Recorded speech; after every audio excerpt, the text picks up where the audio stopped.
Hi sir. हाय बच्चों, I am Harish मथारिया। आज का हमारा टॉपिक है प्रॉफिट और लॉस प्रायर टू इनकॉर्पोरेशन। चलो लिखे बेटा फटाफट से। प्रॉफिट और लॉस प्रायर टू इनकॉर्पोरेशन।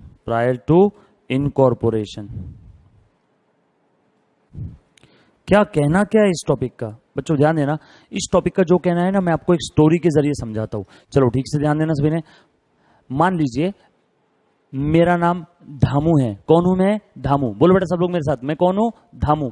तो मैं आज तक क्या कर रहा था? एक छोटा मोटा किराना का बिजनेस कर रहा था, ग्रोसरी शॉप। ध्यान देना, मैं कौन हूं? धामू। और मैं एक ग्रोसरी शॉप चला रहा था। छोटी सी शॉप थी, थोड़ा सा माल था। मैं माल खरीदता था, बेचता था, पैसे कमाता था। माल खरीदता था, बेचता था, पैसे कमाता था। छोटे लेवल पे काम कर रहा था। ध्यान देना सभी ने। फिर अचानक मैंने और मेरे दोस्तों ने मिलकर सोचा कि क्यों ना बड़े लेवल पे काम किया जाए। अब बड़े लेवल पे काम करना है तो आप सभी लोग जानते हो, जब भी कोई बड़े लेवल पे काम करता है तो वो क्या करता है? कंपनी इनकॉर्पोरेट कर लेता है। तो चलो ठीक है, वैसे ही हमने सोचा, हम लोग बिजनेस कर रहे थे, हमने सोचा क्यों ना कंपनी इनकॉर्पोरेट कर ली जाए। और हमने ऐसा डिसाइड किया कि 1 अप्रैल 2018 से ये जो मेरा छोटा मोटा बिजनेस है ना, ये बिजनेस 1 अप्रैल 2018 से अब ये बिजनेस किसका रहेगा? वो कंपनी का। उस कंपनी का नाम क्या है? फॉर एग्जांपल मेरा नाम धामू है, उस कंपनी का नाम है डी-मार्ट लिमिटेड। ठीक है, मैं यहां पे लिख लेता हूं। तो यहां से हमने हमारा बिजनेस ट्रांसफर कर दिया है ना। बिजनेस लिखना है बेटा सभी ने, business transfer to DMart limited. But बच्चों एक तकलीफ है, ये कंपनी अभी तक पैदा नहीं हुआ है। मतलब मैंने मेरा बिजनेस ऐसे कंपनी को ट्रांसफर किया है जो अभी तक पैदा ही नहीं हुई है। यहां पे हो क्या रहा है? मैंने और मेरे दोस्तों ने मिलकर के, जो कि हम लोग उस कंपनी के जो अभी तक इनकॉर्पोरेट नहीं हुई है, उस कंपनी के हम लोग कौन है? प्रमोटर्स। तो यहां पे हुआ क्या है? Promoters of the proposed company, जो कंपनी अभी तक पैदा नहीं हुई है, उस कंपनी के प्रमोटर्स ने इस बिजनेस को अक्वायर कर लिया है। उस कंपनी के प्रमोटर्स ने क्या हुआ है? इस बिजनेस को अक्वायर कर लिया है। कब से? फ्रॉम 1 अप्रैल 2018 से। तो मैं क्या बोल सकता हूं? ये डेट ऑफ एक्विजिशन है from the point of view of company. तो हमने सोचा था बड़े लेवल पे काम करना है, हम लोग अब यहां से ये बिजनेस को ट्रांसफर कर रहे हैं कंपनी को। अब आरओसी तो हमारे घर का है नहीं कि हम लोग जिस दिन आरओसी में जाएंगे और कंपनी इनकॉर्पोरेट हो जाएगा। कंपनी की प्रोसीजर फॉर्मेलिटीज पूरी करते करते लग गए आपको समझाने के लिए 3 महीने। यानी कंपनी इनकॉर्पोरेट हुआ है 1 जुलाई 2018 को। क्या मैं लिख दूं? ये डेट ऑफ इनकॉर्पोरेशन है। ये क्या है? Date of incorporation. सो 1 जुलाई को कंपनी इनकॉर्पोरेट हो गया। सो यहां पे हमारा बिजनेस ऐसे कंपनी ने एक्वायर किया है जो अभी तक इनकॉर्पोरेट नहीं हुई थी। जो कब इनकॉर्पोरेट हुई है? 1 जुलाई 2018 को। सो ध्यान देना बेटा, धामू भाई साहब का बिजनेस डी-मार्ट ने एक्वायर कर लिया, डी-मार्ट लिमिटेड ने एक्वायर कर लिया 1 अप्रैल को। लेकिन वो डी-मार्ट लिमिटेड इनकॉर्पोरेट कब हुई है? 1 जुलाई को। बड़े लेवल पे धंधा करना था, बड़े लेवल पे किराना का काम करना था, बड़े लेवल पे ग्रोसरी शॉप मुझे खोलना था, तो मैंने डी-मार्ट लिमिटेड स्टार्ट कर दिया। कंपनी इनकॉर्पोरेट हुआ 1 जुलाई को। लेकिन मेरा जो प्रोप्राइटरी बिजनेस था, वो बिजनेस मैंने कब ट्रांसफर किया? 1 अप्रैल को। यानी कंपनी ने बिजनेस अक्वायर कर लिया, date of acquisition is 1 April, but वो कंपनी कब इनकॉर्पोरेट हुई है? 1 जुलाई। सर क्या ये पॉसिबल है? क्या बिल्कुल पॉसिबल है, कोई तकलीफ वाली बात नहीं। अरे देखो बेटा, हमारे यहाँ पे हिंदुस्तान में भी ऐसा होता ही है ना, बच्चा पैदा होने के पहले ही बोलते हैं ये बच्चे का रूम है, ये बच्चे के खिलौने, ये चीजें बच्चे की। बच्चा अभी तक आया भी नहीं है, उसके पहले ही बच्चे को देना शुरू कर दिया, ये बच्चे का। तो यहां पे भी वैसे ही हुआ है। जो कंपनी अभी तक पैदा नहीं हुई है, उस कंपनी के नाम पे हमने बिजनेस ट्रांसफर कर दिया। सो यहां पे हुआ क्या बेटा? Promoters of the proposed company, जो अभी तक इनकॉर्पोरेट नहीं हुई है, उन्होंने क्या किया है? एक रनिंग बिजनेस को अक्वायर कर लिया है। ऐसे कंपनी ने रनिंग बिजनेस को अक्वायर किया है, ऐसे कंपनी के प्रमोटर्स ने रनिंग बिजनेस को अक्वायर किया है जो अभी तक पैदा ही नहीं हुई है। जो पैदा कब हुई है रे बाबा? 1 जुलाई को। और बिजनेस कब ट्रांसफर कर दिया? 1 अप्रैल को। सो ये हो गया date of acquisition from the point of view of company. ये हो गया डेट ऑफ इनकॉर्पोरेशन। और कंपनी के फिनेंशियल ईयर एंड हो रहा है, कंपनी का फिनेंशियल ईयर एंड हो रहा है, फॉर एग्जांपल आपको समझाने के लिए 31 मार्च 2019, ये है बेटा ईयर एंड, यहां पे कंपनी के बुक्स ऑफ अकाउंट्स क्लोज हो रहे हैं। डन। सो ध्यान देना यहाँ पे हो क्या रहा है, ये ईयर एंडिंग में कंपनी ने फाइनेंशियल स्टेटमेंट प्रिपेयर कर लिए होंगे। फाइनेंशियल स्टेटमेंट में क्या क्या आ जाएगा, इनकम स्टेटमेंट यानी आपके ट्रेडिंग P&L और बैलेंस शीट। बैलेंस शीट तो खैर इसी डेट की रहेगी, आप सभी लोग जानते हो बैलेंस शीट हम लोग as on that date prepare करते हैं। मतलब बैलेंस शीट में जो भी इंफॉर्मेशन रहेगा वो रहेगा सिर्फ और सिर्फ और सिर्फ और सिर्फ 31 मार्च 2019 का। मतलब ये पूरे साल भर में कौन सी एसेट थी, कौन सी लायबिलिटी थी, इससे बैलेंस शीट का कोई वास्ता नहीं है। हाँ, 31 मार्च को जो एसेट थी वो बैलेंस शीट में आएगी, 31 मार्च को जो लायबिलिटी थी वो भी बैलेंस शीट में आएगी, लेकिन 31 मार्च के पहले जो एसेट और लायबिलिटी थी वो बैलेंस शीट में नहीं आएगी, क्योंकि हम लोग balance sheet as on that date prepare करते हैं। लेकिन जो इनकम स्टेटमेंट है, ध्यान देना सभी ने, मैं इनकम स्टेटमेंट की बात कर रहा हूं। इनकम स्टेटमेंट यानी आपका ट्रेडिंग P&L, इनकम स्टेटमेंट तो पूरे साल भर के इनकम और एक्सपेंसेस कवर रहेंगे, यानी पूरे साल भर में जितने इनकम और एक्सपेंस हुए थे वो सारे इनकम स्टेटमेंट में आने वाले। सर पूरे साल भर में मतलब देखो बेटा, 1 अप्रैल को कंपनी ने बिजनेस एक्वायर कर लिया था, तो यहां से जो भी बिजनेस हो रहा है वो पूरा का पूरा कंपनी का रहेगा। मतलब यहां के जो भी इनकम एक्सपेंसेस है, यहां के जो भी इनकम एक्सपेंसेस है वो पूरे के पूरे इनकम और एक्सपेंसेस इनकम स्टेटमेंट में आने वाले हैं क्या? यस। तो देखो बेटा ध्यान देना, इस पूरे पीरियड की इनकम थी इतनी, क्रेडिट साइड, इस पूरे पीरियड के एक्सपेंस थे इतने, इनकम ज्यादा है एक्सपेंस कम है, तो आप लोग उसे क्या बोलते हो बच्चों? प्रॉफिट। प्रॉफिट हो गया, आपको समझाने के लिए 100 करोड़ रुपए बड़े लेवल पे काम किया है, डीमार्ट लिमिटेड है, 100 करोड़ रुपए का प्रॉफिट हो गया। अब ये तो बच्चा भी बोलेगा ये 100 करोड़ रुपए का प्रॉफिट कैसे हुआ? क्रेडिट साइड की टोटल ज्यादा थी, डेबिट साइड की टोटल कम है। 100 करोड़ का प्रॉफिट कैसे हुआ? क्योंकि जिस डेट से, ध्यान देना, जिस डेट से कंपनी ने बिजनेस एक्वायर किया है उस डेट से इनकम एक्सपेंस होना शुरू हो गए रहेंगे। तो ये पूरे इनकम एक्सपेंसेस का नेट इफेक्ट क्या आ गया? प्रॉफिट और लॉस। फॉर एग्जाम्पल यहाँ पे प्रॉफिट हुआ है कितना? 100 करोड़ का। तो वो जो 100 करोड़ का प्रॉफिट है उसमें कुछ प्रॉफिट इस पीरियड में हुआ होगा, कुछ प्रॉफिट इस पीरियड में हुआ होगा, और ये जो पीरियड है ये इनकॉर्पोरेशन के पहले का है, ये जो पीरियड है ये इनकॉर्पोरेशन के बाद का पीरियड है। तो बच्चों बस हमें इस टॉपिक में करना क्या है, इस टॉपिक में करना क्या है, प्री इनकॉर्पोरेशन प्रॉफिट कितना है और पोस्ट इनकॉर्पोरेशन प्रॉफिट कितना है वो पता लगाना है। सर लेकिन ये क्यों पता लगाना है? अरे बाबा ये तो आप भी जानते हो कि प्री इनकॉर्पोरेशन प्रॉफिट ये कैपिटल इन नेचर है। सर क्यों कैपिटल इन नेचर है? देखना बच्चों, ध्यान देना, आप सभी लोग जानते हो कि कंपनी इनकॉर्पोरेट होने से पहले रेवेन्यू प्रॉफिट अर्न नहीं कर सकती। कोई भी कंपनी इस दुनिया में इनकॉर्पोरेशन से पहले रेवेन्यू प्रॉफिट अर्न नहीं कर सकती। सो इनकॉर्पोरेशन के पहले का जो भी प्रॉफिट रहेगा वो रेवेन्यू इन नेचर नहीं है, वो क्या रहेगा? Capital in nature. और कैपिटल नेचर का प्रॉफिट कैपिटल रिजर्व में जाता है, और इनकॉर्पोरेशन के बाद जो प्रॉफिट अर्न किया वो रहेगा रेवेन्यू इन नेचर, वो जाएगा प्रॉफिट एंड लॉस अकाउंट में, क्रेडिट बैलेंस। सिंपल है। सो आप यहां पे क्या कर रहे हो? ये 100 करोड़ में थोड़ा सा कैपिटल प्रॉफिट है, ये 100 करोड़ में बचा हुआ रेवेन्यू प्रॉफिट है। आप क्या कर रहे हो? वो कैपिटल और रेवेन्यू, कैपिटल रेवेन्यू दोनों नेचर के प्रॉफिट को आप एक साथ मर्ज करके दिखा रहे हो, जो कि बड़ी गलत बात है, क्योंकि as per the provisions of company law दो अलग अलग नेचर के प्रॉफिट आप एक साथ मर्ज नहीं कर सकते हो। You have to disclose them separate separate. Disclosure के हिसाब से आपने दोनों भी प्रॉफिट को, कैपिटल नेचर के प्रॉफिट को अलग दिखाना है, रेवेन्यू नेचर के प्रॉफिट को अलग दिखाना है। दो अलग नेचर के प्रॉफिट आप एक साथ नहीं दिखा सकते हो। सो बच्चों ध्यान देना, हम लोग इस टॉपिक में क्या सीखने वाले हैं? इस टॉपिक में हमें combined income statement, combined P&L account, trading account दिया रहेगा, उसके अंदर में जो भी प्रॉफिट या लॉस रहेगा उसमें थोड़ा सा प्री इनकॉर्पोरेशन प्रॉफिट लॉस रहेगा, थोड़ा सा पोस्ट इनकॉर्पोरेशन प्रॉफिट लॉस रहेगा। हमें बस उन दोनों प्रॉफिट लॉस को जुदा करना है। क्या करना है? जुदा करना है। बोलो बेटा मेरे साथ, क्या करना है? अलग अलग करना है। सो मुझे पता लगाना है इस 100 करोड़ के प्रॉफिट में कितना प्री इनकॉर्पोरेशन प्रॉफिट है, इस 100 करोड़ के प्रॉफिट में कितना पोस्ट इनकॉर्पोरेशन यानी रेवेन्यू नेचर का प्रॉफिट है। बड़ा आसान है। अब प्री इनकॉर्पोरेशन पीरियड मतलब कितना हो जाएगा? यहाँ पे ध्यान देना। सो ये 1 अप्रैल से लेके 1 जुलाई तक ये हो गया आपका प्री इनकॉर्पोरेशन पीरियड, यानी कंपनी इनकॉर्पोरेशन होने के पहले का पीरियड। और 1 जुलाई से लेकर के 31 मार्च तक का पीरियड हो गया आपका पोस्ट इनकॉर्पोरेशन पीरियड। बड़ा आसान है। सर यहाँ पे मंथ कितना हो गया, देखो बेटा अप्रैल से लेके जुलाई तक, अप्रैल मई जून, 1 जुलाई को तो कंपनी इनकॉर्पोरेट हो गया, सो प्री इनकॉर्पोरेशन पीरियड कितना हो गया आपका 3 मंथ। और पोस्ट इनकॉर्पोरेशन पीरियड, हाँ गलती मत करना सर ये 3 है तो पक्के में 9 महीना रहेगा, जरूरी नहीं है कि हर केस में ये 3 महीना है तो ये बचा हुआ 9 महीना रहेगा।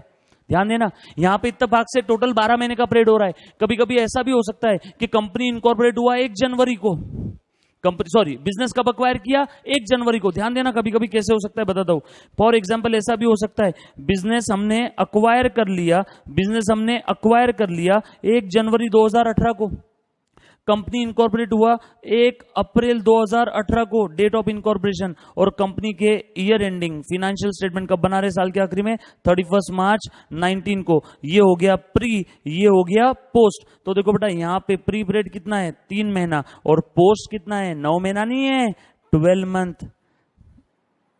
ये क्लियर हुआ सभी को?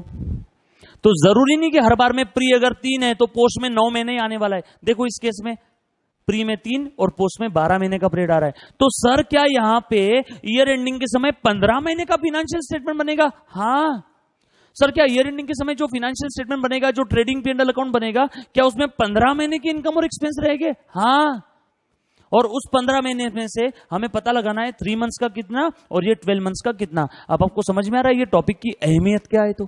तो इस टॉपिक में हमें क्या दिया रहेगा, ध्यान देना, इस टॉपिक में हमें क्या दिया रहेगा, कंबाइंड इनकम स्टेटमेंट दिया रहेगा। और मुझे पता लगाना है वो कंबाइंड जो प्रॉफिट और लॉस है उसमें प्री इनकॉर्पोरेशन प्रॉफिट कितना है, पोस्ट इनकॉर्पोरेशन प्रॉफिट और लॉस कितना है। सिंपल है, ये समझ में आया बेटा सभी को? चलो बच्चों ध्यान देना, अपनी नोट्स पे आ जाओ, पेज नंबर 2.1। अच्छा इससे पहले एक और चीज बता देता हूं, ध्यान देना। सर ये बाइफरकेट करेंगे कैसे? बाइफरकेट कैसे करेंगे? आपको पता लगाना है 100 करोड़ में प्री कितना है, पोस्ट कितना है। सो बाइफरकेट करने के लिए 2 रास्ते हैं। कितने रास्ते बोलो बेटा मेरे साथ? 2 रास्ते। ध्यान देना, मुझे पता लगाना है स्प्रेड का प्रॉफिट लॉस कितना है और स्प्रेड का प्रॉफिट लॉस कितना है। बाइफरकेट करने के लिए बेटा बेसिकली 2 रास्ते हैं। देखो जरा कैसे करेंगे हम लोग। यहां पे ये 100 करोड़ को बाइफरकेट करना है, प्री और पोस्ट। पहला रास्ता ध्यान देना, या तो मैं separate set of financial statement prepare कर लूं for pre and for post. मतलब प्री पीरियड के फिनेंशियल स्टेटमेंट अलग से प्रिपेयर करूंगा और पोस्ट पीरियड के फिनेंशियल स्टेटमेंट अलग से प्रिपेयर करूंगा, जो कि प्रैक्टिकली पॉसिबल नहीं है। तो भी सर यहां पे क्या करना पड़ेगा? बट ऑब्वियस है दूसरे रास्ते में क्या दिया बेटा? देखो ध्यान देना, दूसरे रास्ते में क्या रहेगा, आपको क्वेश्चन में कंबाइंड P&L और ट्रेडिंग अकाउंट दिया रहेगा। उस कंबाइंड इंफॉर्मेशन को आपने क्या करना है? बाइफरकेट करना है। उस कंबाइंड इंफॉर्मेशन को आपने क्या करना है? बाइफरकेट करना है on some reasonable basis. Sir bifurcate कैसे? प्री का कितना और पोस्ट का कितना। सर मतलब ध्यान देना, ये जो कंबाइंड ट्रेडिंग P&L दिया है इसमें आप क्या करोगे? इनकम में प्री की इनकम कितनी है पता लगाओगे, एक्सपेंसेस में इनकम में प्री की इनकम कितनी पता लगाओगे, एक्सपेंसेस में प्री के एक्सपेंसेस कितने पता लगाओगे। उसके बाद प्री की इनकम माइनस प्री के expense is equal to pre का प्रॉफिट। उसके बाद आप पता लगाओगे पोस्ट की इनकम कितनी है, पोस्ट के एक्सपेंसेस कितने हैं, है ना, पोस्ट इनकॉर्पोरेशन। उसके बाद आपको पता चल जाएगा पोस्ट इनकॉर्पोरेशन प्रॉफिट यानी रेवेन्यू नेचर का प्रॉफिट। तो ये दूसरा वाला रास्ता ज्यादा अच्छा है, फेवरेबल है, पॉसिबल है। सर ये अलग अलग स्टेटमेंट प्रिपेयर नहीं कर सकते हैं क्या? नो, क्योंकि आपको फिर स्टॉक का भी सारा डिटेल रखना पड़ेगा कि जिस दिन कंपनी इनकॉर्पोरेट हुई उस दिन एग्जैक्ट स्टॉक कितना था, सारी डिटेल रखना पॉसिबल नहीं है। इसलिए हम लोग जनरली दूसरा रास्ता इस्तेमाल कर सकते हैं। यहां पे होगा क्या, आपको कंबाइंड क्वेश्चन दिया रहेगा, उस कंबाइंड क्वेश्चन में जो भी ट्रेनिंग में इंफॉर्मेशन दिया उसे आपने बाइफरकेट करना है प्री में और पोस्ट में। कैसे बाइफरकेट करना है उसी के लिए तो टॉपिक है, बस वही हमारे इस टॉपिक में जनरली प्रैक्टिकल क्वेश्चन पूछे जाते हैं। थ्योरी क्वेश्चंस भी इसमें आ सकते हैं, थ्योरी क्वेश्चंस भी हम लोग देखते हैं बेटा। चलो मैं स्टार्ट करूँ, ये टॉपिक बहुत आसान टॉपिक है, इस टॉपिक का आपको बेसिक आइडिया आ गया बेटा। सो यहां पे हो क्या रहा है, ध्यान देना बेटा सभी ने। ओके नोट्स है सभी के पास। सो आ जाओ पेज नंबर 2.1 पे। क्या हो रहा है बेटा यहाँ पे? रनिंग बिजनेस, जैसे हमारे अभी के इसमें कौन था? धामू का प्रोप्राइटरी और पार्टनरशिप बिजनेस भी हो सकता है। सो व्हेनेवर प्रोप्राइटरी और partnership business is taken taken over by the company which is yet to be incorporated. मतलब ऐसे कंपनी ने बिजनेस अक्वायर किया है जो अभी तक इनकॉर्पोरेट हुई नहीं है, ऐसे कंपनी के प्रमोटर्स ने बिजनेस इनकॉर्पोरेट एक्वायर किया है जो अभी तक पैदा ही नहीं हुई है। सो वहां पे आप लोगों को पता लगाना पड़ेगा डेट ऑफ एक्विजिशन से डेट ऑफ इनकॉर्पोरेशन तक का, यानी प्री इनकॉर्पोरेशन का प्रॉफिट कितना है और इनकॉर्पोरेशन के बाद का प्रॉफिट कितना है, बस वो ही पता लगाने के लिए पूरा टॉपिक आपके सिलेबस में दिया है बच्चों। चलो ध्यान देना, मैं टॉपिक स्टार्ट कर रहा हूं। सो पेज नंबर 2.1 प्रॉफिट और लॉस प्रायर टू इनकॉर्पोरेशन, इसके ऊपर शॉर्ट नोट आ सकता है एग्जाम में 4 से 5 नंबर के लिए। So whenever a running business is taken over by the promoters of the company, कैसी कंपनी जो अभी तक इनकॉर्पोरेट नहीं हुई है, तो उस केस में क्या होगा, उस केस में होगा date prior to the date of incorporation of the company the profit और loss of such a business from the period कौन से पीरियड से लेकर के, डेट ऑफ एक्विजिशन से लेकर के तो डेट ऑफ इनकॉर्पोरेशन तक। बोलो बेटा मेरे साथ एक साथ, हाँ, डेट ऑफ एक्विजिशन से लेके तो डेट ऑफ इनकॉर्पोरेशन तक। सो इनकॉर्पोरेशन के पहले के प्रॉफिट को हम लोग क्या बोलेंगे, प्रॉफिट प्रायर टू इनकॉर्पोरेशन। चलो फटाफट से ध्यान देना। सो मैं यहां पे बोलूंगा period from the date of purchase और date of acquisition to the date of incorporation, इस प्रॉफिट को हम लोग क्या बोलेंगे, प्रॉफिट और loss, very good, prior to incorporation, जो कि कैसा रहेगा बच्चों, capital in nature, capital in nature. इसे हम लोग क्या बोलेंगे, कैपिटल प्रॉफिट। सर ये कहां ट्रांसफर होगा, must be transfer to capital reserve. Simple था। चलो आगे, उसके बाद देखो बेटा आगे और क्या दिया है। सो नेचर ऑफ प्रॉफिट और loss prior to incorporation is capital in nature, कहां ट्रांसफर करना है, कैपिटल रिजर्व में। उसके बाद अब ये प्रॉफिट कैलकुलेट करने के लिए 2 रास्ते हैं, जैसे हमने पहले ऑलरेडी देख लिया 2 रास्ता। पहला, separate set of financial statement बना लो, प्री के अलग फाइनेंशियल स्टेटमेंट, पोस्ट के अलग फाइनेंशियल स्टेटमेंट, तो प्री का प्रॉफिट अलग, पोस्ट का प्रॉफिट अलग, जो कि प्रैक्टिकली पॉसिबल नहीं है। दूसरा रास्ता पॉसिबल है, कंबाइंड इंफॉर्मेशन दिया रहेगा, आपने उसे on some reasonable basis bifurcate करना है, प्री अलग पोस्ट अलग, फिर हम लोग प्री का प्रॉफिट निकालेंगे, पोस्ट का प्रॉफिट निकालेंगे, लेटर इज प्रीफरेबल। चलो आगे चलते। सो कैसे पता करना है, to ascertain profit on the date of taking over, 2 रास्ते, पहला रास्ता, दूसरा रास्ता। पहला रास्ता, इधर set of financial statement at the date of taken over is prepared, या दूसरा रास्ता क्या रे बाबा, कंबाइंड इंफॉर्मेशन दिया रहेगा, आपने उसमें से कैपिटल और रेवेन्यू नेचर के आइटम को क्या करना है, बाइफरकेट करना है। क्या करना है, बाइफरकेट करना है, सिंपल है। सो सेकेंड रास्ता इज ज्यादा अच्छा, सेकेंड रास्ता इज प्रीफरेबल। चलो आगे चलते।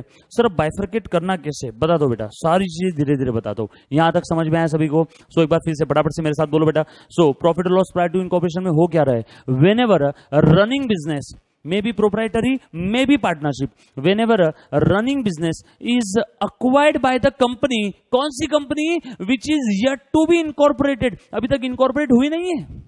So whenever a running business is acquired by the company which is yet to be incorporated, in that case profit from the date of acquisition till date of incorporation is pre-incorporation profit, और incorporation के बाद का profit क्या रहेगा, post incorporation profit. ये clear है, पक्का। चलो आगे, ओके। अब ध्यान देना बेटा, अकाउंटिंग ट्रीटमेंट फॉर प्रॉफिट और लॉस प्रायर टू इनकॉर्पोरेशन, बच्चों बहुत आसान है, ध्यान देना। अब यहां पे आप सभी को बताए प्रॉफिट प्रायर टू इनकॉर्पोरेशन ये कैपिटल इन नेचर है, तो उसकी अकाउंटिंग ट्रीटमेंट क्या रहेगी, अभी अभी हमने डिस्कस किया, ट्रांसफर टू, बोलो बेटा मेरे साथ, ट्रांसफर टू कैपिटल रिजर्व। देखो वही लिखा है क्या यहाँ पे, so profit prior to incorporation credited to, transfer to कहां पे, कैपिटल रिजर्व। ये पहला रास्ता है। या दूसरा रास्ता, दूसरा रास्ता बिजनेस परचेस करते समय, अब यहां पे कंपनी ने, प्रमोटर्स ने बिजनेस परचेस कर लिया, बिजनेस परचेस किया मतलब बैलेंस शीट ले लिया होगा प्रोप्राइटरी और पार्टनरशिप की, तो उनको कंसिडरेशन भी दिया होगा। अब बिजनेस लिया 10 लाख का, कंसिडरेशन पे किया 12 लाख, तो ऊपर का 2 लाख क्या है, गुडविल। तो अब अगर यहां पे गुडविल हमने डेबिट किया होगा at the time of purchase of business में, फिर से ध्यान देना, अगर हमने गुडविल डेबिट किया होगा at the time of purchase of business, तो यहां पे कैपिटल रिजर्व हम लोग गुडविल में क्रेडिट करेंगे। सो एक बार फिर से वापस बताता हूं, ध्यान देना। पहला रास्ता क्या बेटा, प्रॉफिट प्रायर टू इनकॉर्पोरेशन है, कैपिटल इन नेचर है, तो क्या करना है, बहुत आसान है, बहुत आसान है, बोलो बेटा मेरे साथ, हाँ, ट्रांसफर टू कैपिटल रिजर्व। हाँ बोलो, ट्रांसफर टू कैपिटल रिजर्व। यानी अगर प्रॉफिट प्रायर टू इनकॉर्पोरेशन है, कैपिटल नेचर का प्रॉफिट है, कैपिटल रिजर्व में ट्रांसफर कर दो। यानी पहला रास्ता कैपिटल रिजर्व को क्रेडिट करो, दूसरा रास्ता गुडविल को क्रेडिट करो। वेट, मैं डेबिट नहीं बोल रहा हूं, मैं क्या बोल रहा हूं, क्रेडिट करो। सो बिजनेस परचेस करते समय अगर गुडविल डेबिट किया होगा और प्रॉफिट प्रायर टू इनकॉर्पोरेशन है तो इस गुडविल को क्रेडिट करो। सो पहला रास्ता कैपिटल रिजर्व को क्रेडिट करो, दूसरा रास्ता गुडविल को क्रेडिट करो। सर गुडविल को क्रेडिट कब करेंगे? अगर बिजनेस परचेस करते समय हमने गुडविल डेबिट किया होगा तो गुडविल को क्रेडिट करना है। सो दो ही रास्ते हैं, पहला रास्ता कैपिटल रिजर्व को क्रेडिट करो, दूसरा रास्ता गुडविल को क्रेडिट करो। सिंपल था। अब अगर सर लॉस रहा तो बताता हूं ना, लॉस रहा तो क्या करना है। सो लॉस रहा तो ये सेकेंड पॉइंट ध्यान देना बेटा, अगर लॉस है तो वही ऊपर जो देखा उससे एग्जैक्टली अपोजिट, लॉस रहा तो कैपिटल रिजर्व को डेबिट करेंगे या तो गुडविल को डेबिट करेंगे। बहुत सिंपल है। सो ऊपर जो देखा एग्जैक्टली उससे अपोजिट रास्ता, सिंपल था। तो ये था बेटा आपका accounting treatment. Don't worry, practical question में वापस ये सारी चीजें आने वाली है। आगे और चलते हैं। अब आपका सवाल मन में आ रहा होगा, सर कंबाइंड इंफॉर्मेशन तो दिया है, ये कंबाइंड इंफॉर्मेशन दे दिया है, ये आपका इनकम स्टेटमेंट है। इनकम स्टेटमेंट में भी ये क्या है, P&L अकाउंट है। ध्यान देना इसमें क्या क्या दिया है, ये ट्रेडिंग से ग्रॉस प्रॉफिट आया है 100 रुपए का, यहाँ पे इंटरेस्ट था फॉर एग्जांपल 20 रुपए का, और यहाँ पे सैलरी दिया है, सैलरी है फॉर एग्जांपल 30 रुपीज।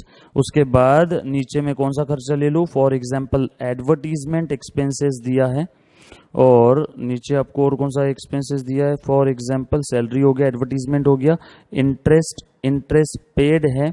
उसके बाद डायरेक्टर का फीस है, डायरेक्टर का फीस है फॉर एग्जांपल ये है 10, ये है आपका 20 रुपए, 30 और 20 50 और 10 60, और डायरेक्टर का फीस है 30। सो नेट प्रॉफिट आ गया आपको समझाने के लिए कितना, 30 30 60 90, 30 रुपीज बैलेंसिंग फिगर आया नेट प्रॉफिट। ध्यान देना बच्चों सभी ने, बहुत काम की चीज है। सो ये आपका कंबाइंड इनकम स्टेटमेंट है। ठीक है, अब जो आप सोच रहे थे ना, चलो सर ये तो समझ में आ गया, प्रॉफिट और लॉस प्रायर टू इनकॉर्पोरेशन में होता क्या है, running business acquired by the company which is yet to be incorporated. तो उस केस में डेट ऑफ इनकॉर्पोरेशन के पहले के प्रॉफिट को profit prior to incorporation capital nature का प्रॉफिट बोल दो, और डेट ऑफ इनकॉर्पोरेशन के बाद के प्रॉफिट को पोस्ट इनकॉर्पोरेशन यानी रेवेन्यू नेचर का प्रॉफिट बोल दो। और आपने बताया था सर इसमें दो रास्ते, पहला रास्ता separate set of financial statement prepare करो जो कि पॉसिबल नहीं है, दूसरा रास्ता कंबाइंड इंफॉर्मेशन को बाइफरकेट करो, जुदा करो ऑन सम रीजनेबल बेसिस। तो अब आपके मन में सवाल आ रहा होगा, सर इंफॉर्मेशन को बाइफरकेट कैसे करना है, अभी बताता हूं। ध्यान देना, ये कंबाइंड इंफॉर्मेशन दिया है, इसको बाइफरकेट कैसे करते हैं ध्यान देना बच्चों। अब यहां पे ग्रॉस प्रॉफिट दिया है 100 रुपए, ये ग्रॉस प्रॉफिट कैसे हुआ होगा, प्री और पोस्ट में सेल परचेस हुआ रहेगा तभी आपका ग्रॉस प्रॉफिट आया होगा। तो मुझे पता लगाना है कि ये 100 में प्री का ग्रॉस प्रॉफिट कितना और पोस्ट का ग्रॉस प्रॉफिट कितना। चलो मैं सबसे पहले कौन सा आइटम बाइफरकेट कर रहा हूं, जीपी ग्रॉस प्रॉफिट। ठीक है, ये कंबाइंड इंफॉर्मेशन है और मैं इसको बाइफरकेट करने जा रहा हूं। बच्चों ध्यान देना, देखो मैं बाइफरकेट कैसे कर रहा हूं, तो प्लीज बोर्ड पे ध्यान दे दो। ये कंबाइंड दिया था P&L अकाउंट, मैं इसको बाइफरकेट कर रहा हूं। देखो बेटा बोर्ड पे ध्यान देना, प्री पोस्ट पर्टिकुलर्स, ये डेबिट साइड और ये क्रेडिट साइड। पहले क्या था रे बाबा, पहले एक ही कॉलम था, debit side credit side, combined information थी। अब मैं ये सारी इंफॉर्मेशन को बाइफरकेट कर रहा हूं। इसमें प्री के खर्चे कितने हैं वो यहां पे आ जाएंगे, इसमें पोस्ट के खर्चे कितने हैं वो इस कॉलम में आ जाएंगे, ये इनकम साइड में प्री की इनकम कितनी है वो यहां पे आ जाएगी, और ये इनकम साइड में पोस्ट की इनकम कितनी है वो यहां पे आ जाएगी। सिंपल है। अब ध्यान देना मैं कैसे बाइफरकेट कर रहा हूं, मैंने बोला था ना ऑन सम रीजनेबल बेसिस। तो रीजनेबल बेसिस मतलब क्या, देखो जरा,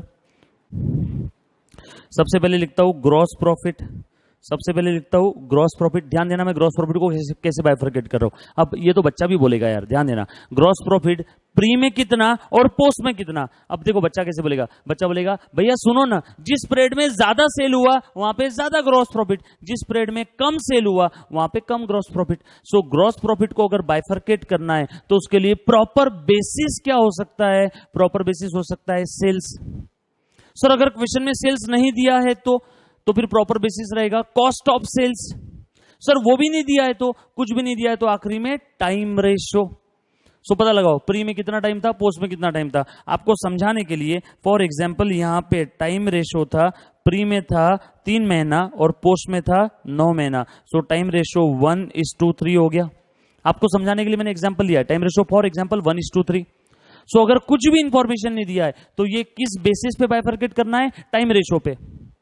अदरवाइज आपने सबसे पहले क्या चेक करना है? ग्रॉस प्रॉफिट के लिए मोस्ट अप्रोप्रिएट बेसिस है सेल्स रेशो, क्योंकि ये तो बच्चा भी बोलेगा जिस पीरियड में ज्यादा सेल वहां पे ज्यादा ग्रॉस प्रॉफिट, जिस पीरियड में कम सेल वहां पे कम ग्रॉस प्रॉफिट। सो जीपी को अगर बाइफरकेट करना है तो प्रॉपर बेसिस क्या रहेगा? Sales ratio. तो देखो यहां लिख लेता हूं मैं सेल्स रेशो।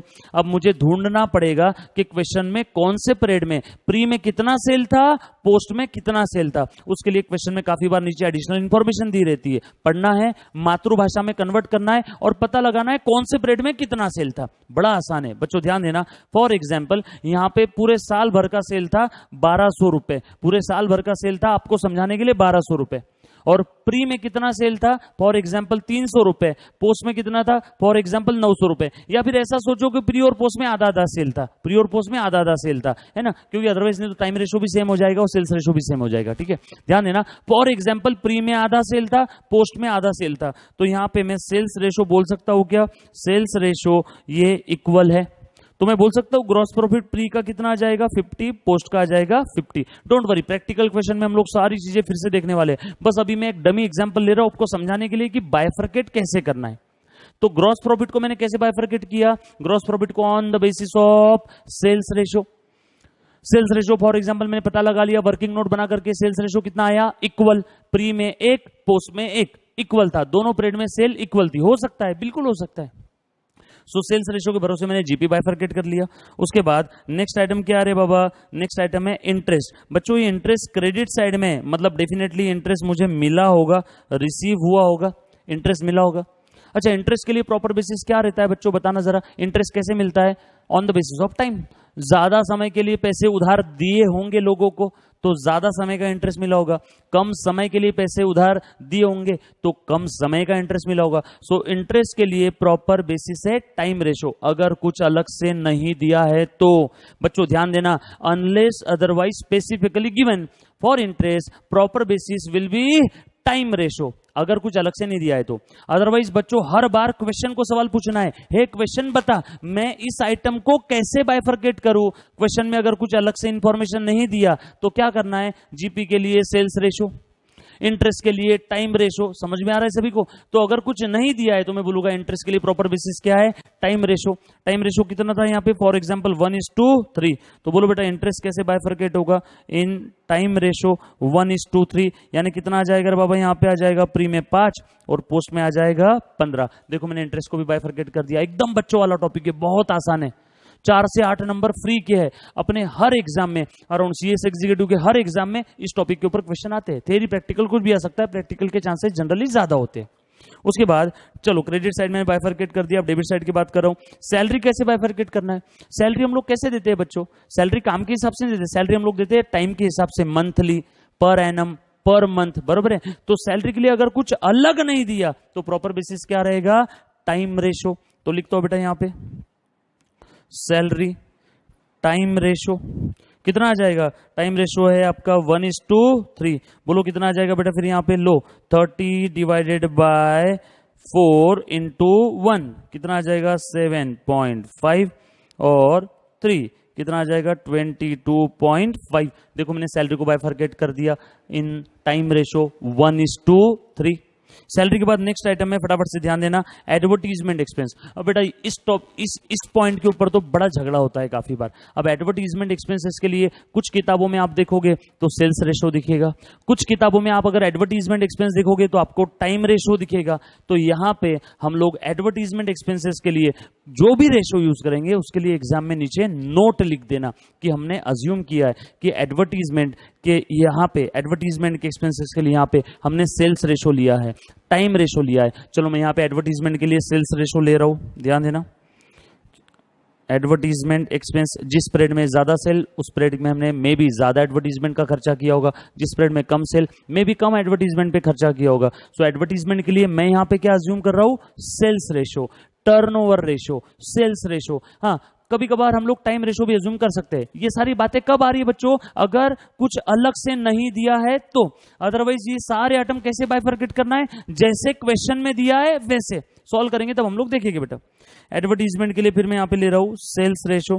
सेल्स रेशो था इक्वल, सो 5, उसके बाद इंटरेस्ट पेड, हमने खर्चा पे किया है इंटरेस्ट के लिए। अभी देखा हमने थोड़ी देर पहले, अगर कुछ अलग से नहीं दिया है तो इंटरेस्ट रिसीव्ड रहो चाहे पेड रहो, कौन सा रेशो रहेगा? Time ratio. ओके, सो टाइम रेशो ले लेता हूं इंटरेस्ट के लिए। यहाँ पे टाइम रेशो कितना था? 1:3। अगेन कितना आ जाएगा? 5 और 15। और directors fees, directors fees, sir director fees के लिए कौन सा रेशो लेना है? अरे बाबा मुझे एक बात बताओ, यहाँ पे हो क्या रहा है बच्चों? प्रोप्राइटरी और पार्टनरशिप बिजनेस कन्वर्ट होने जा रहा है कंपनी में। प्रोप्राइटरी और पार्टनरशिप कन्वर्ट होने जा रहा है कंपनी में। ये डेट ऑफ एक्विजिशन था, ये डेट ऑफ इनकॉर्पोरेशन था, तो पक्के में डायरेक्टर डेट ऑफ इनकॉर्पोरेशन के बाद ही आया होगा। तो डायरेक्टर फी पूरी की पूरी कहां जाएगी? इनकॉर्पोरेशन के बाद, यानी पोस्ट इनकॉर्पोरेशन एक्सपेंस। तो यहां पे लिख लेता हूं डायरेक्टर फीस के लिए हर बार क्या रहेगा? पोस्ट। प्री में कुछ नहीं आएगा। डायरेक्टर कब आया होगा? कंपनी इनकॉर्पोरेट होने के बाद। चलो यहां तक समझ में आया। देखो मैंने कंबाइंड इंफॉर्मेशन को on some reasonable basis bifurcate कर दिया है, सिंपल था। चलो बेटा मैं आगे पता लगा रहा हूं, यहां पे प्री और पोस्ट में प्रॉफिट कितना था। चलो फटाफट से टोटल करो रे बाबा, कैलकुलेटर हाथ में लो, आपने भी साथों साथ करना है रे बच्चों। सो 50 plus 15 minus 22.5 minus 5 minus 15 minus 30 कितना आ रहा है? माइनस 22.5 माइनस 45 माइनस 5, यहां पे आ गया लॉस 7.5। ओके, और प्री में कितना आ रहा है? 55 माइनस 7.5 माइनस 5 माइनस 5, सो कितना आ रहा है टोटल? 55 माइनस 17.5 कितना आ रहा है बेटा? 37.5। यहां पे आ गया प्रॉफिट प्री में, और पोस्ट में आ गया लॉस। कोई दिक्कत वाली बात नहीं है, बट टैली करके देख लेना एक बार। हमारा कंबाइंड प्रॉफिट कितना था? 30। कंबाइंड प्रॉफिट कितना था? 30। यहां पे भी दोनों की कंबाइंड टोटल कितनी आनी चाहिए? 30। चलो टोटल चेक करो दोनों का। Plus 37.5 minus 7.5 is equal to आ रहा है क्या? 30। डन। तो मैं बोल सकता हूं शायद मेरा सम प्राइमा फेसिया करेक्ट है। सिंपल है। तो यहां पे लिख ले दो बेटा प्रॉफिट, प्रॉफिट। बच्चों ध्यान देना, ये रहेगा आपका कैपिटल प्रॉफिट और ये रहेगा आपका रेवेन्यू प्रॉफिट। ये कहां जाएगा? ये जाएगा कैपिटल रिजर्व में, और ये आपका रेवेन्यू प्रॉफिट, और माइनस आया तो रेवेन्यू लॉस। बच्चों ये माइनस आया तो ये क्या रहेगा आपका? Revenue loss. डन, सिंपल है, बड़ा आसान था। जो भी इनकॉर्पोरेशन के बाद का है वो रहेगा रेवेन्यू इन नेचर, इनकॉर्पोरेशन के पहले का क्या रहेगा? Capital in nature. और as per the provisions of companies act दो अलग अलग नेचर के आइटम आप कंबाइन करके नहीं दिखा सकते। इसीलिए मैंने पता लगाया कि ये 30 में प्री कितना है और ये 30 में पोस्ट कितना है। तो यहां पे पोस्ट इनकॉर्पोरेशन लॉस हुआ है, प्री इनकॉर्पोरेशन प्रॉफिट था। दोनों का टोटल कितना आ रहा है? 30। कुछ था बेटा इसमें? सो बड़ा ही आसान टॉपिक है, प्रॉफिट और loss prior to incorporation. Question में कंबाइंड इंफॉर्मेशन दी रहेगी, वो इंफॉर्मेशन को आपने बाइफरकेट करना है। कैसे? जैसे क्वेश्चन में एडिशनल इंफॉर्मेशन में दिया रहेगा वैसे। और अगर वो क्वेश्चन उस पॉइंट पे साइलेंट है तो आपने कैसे करना है? On reasonable basis. अब रीजनेबल बेसिस जीपी के लिए सेल्स रेशो, इंटरेस्ट के लिए टाइम रेशो ले लिया, एडवर्टीजमेंट के लिए कभी कभार सेल्स रेशो लेते हैं, कभी कभार टाइम रेशो लेते हैं। हम लोग यहाँ पे सेल्स रेशो ले रहे हैं। सैलरी मंथली बेसिस पे दे रहे हैं तो टाइम रेशो। उसके बाद डायरेक्टर भी पूरा का पूरा पोस्ट। सिंपल है। चलो आगे, चलो अब हम लोग इस पे प्रैक्टिकल क्वेश्चन सॉल्व कर रहे हैं। बच्चों ध्यान देना सभी ने। आप लोग आ जाओ पेज नंबर 2.2 पे, पेज नंबर 2.2।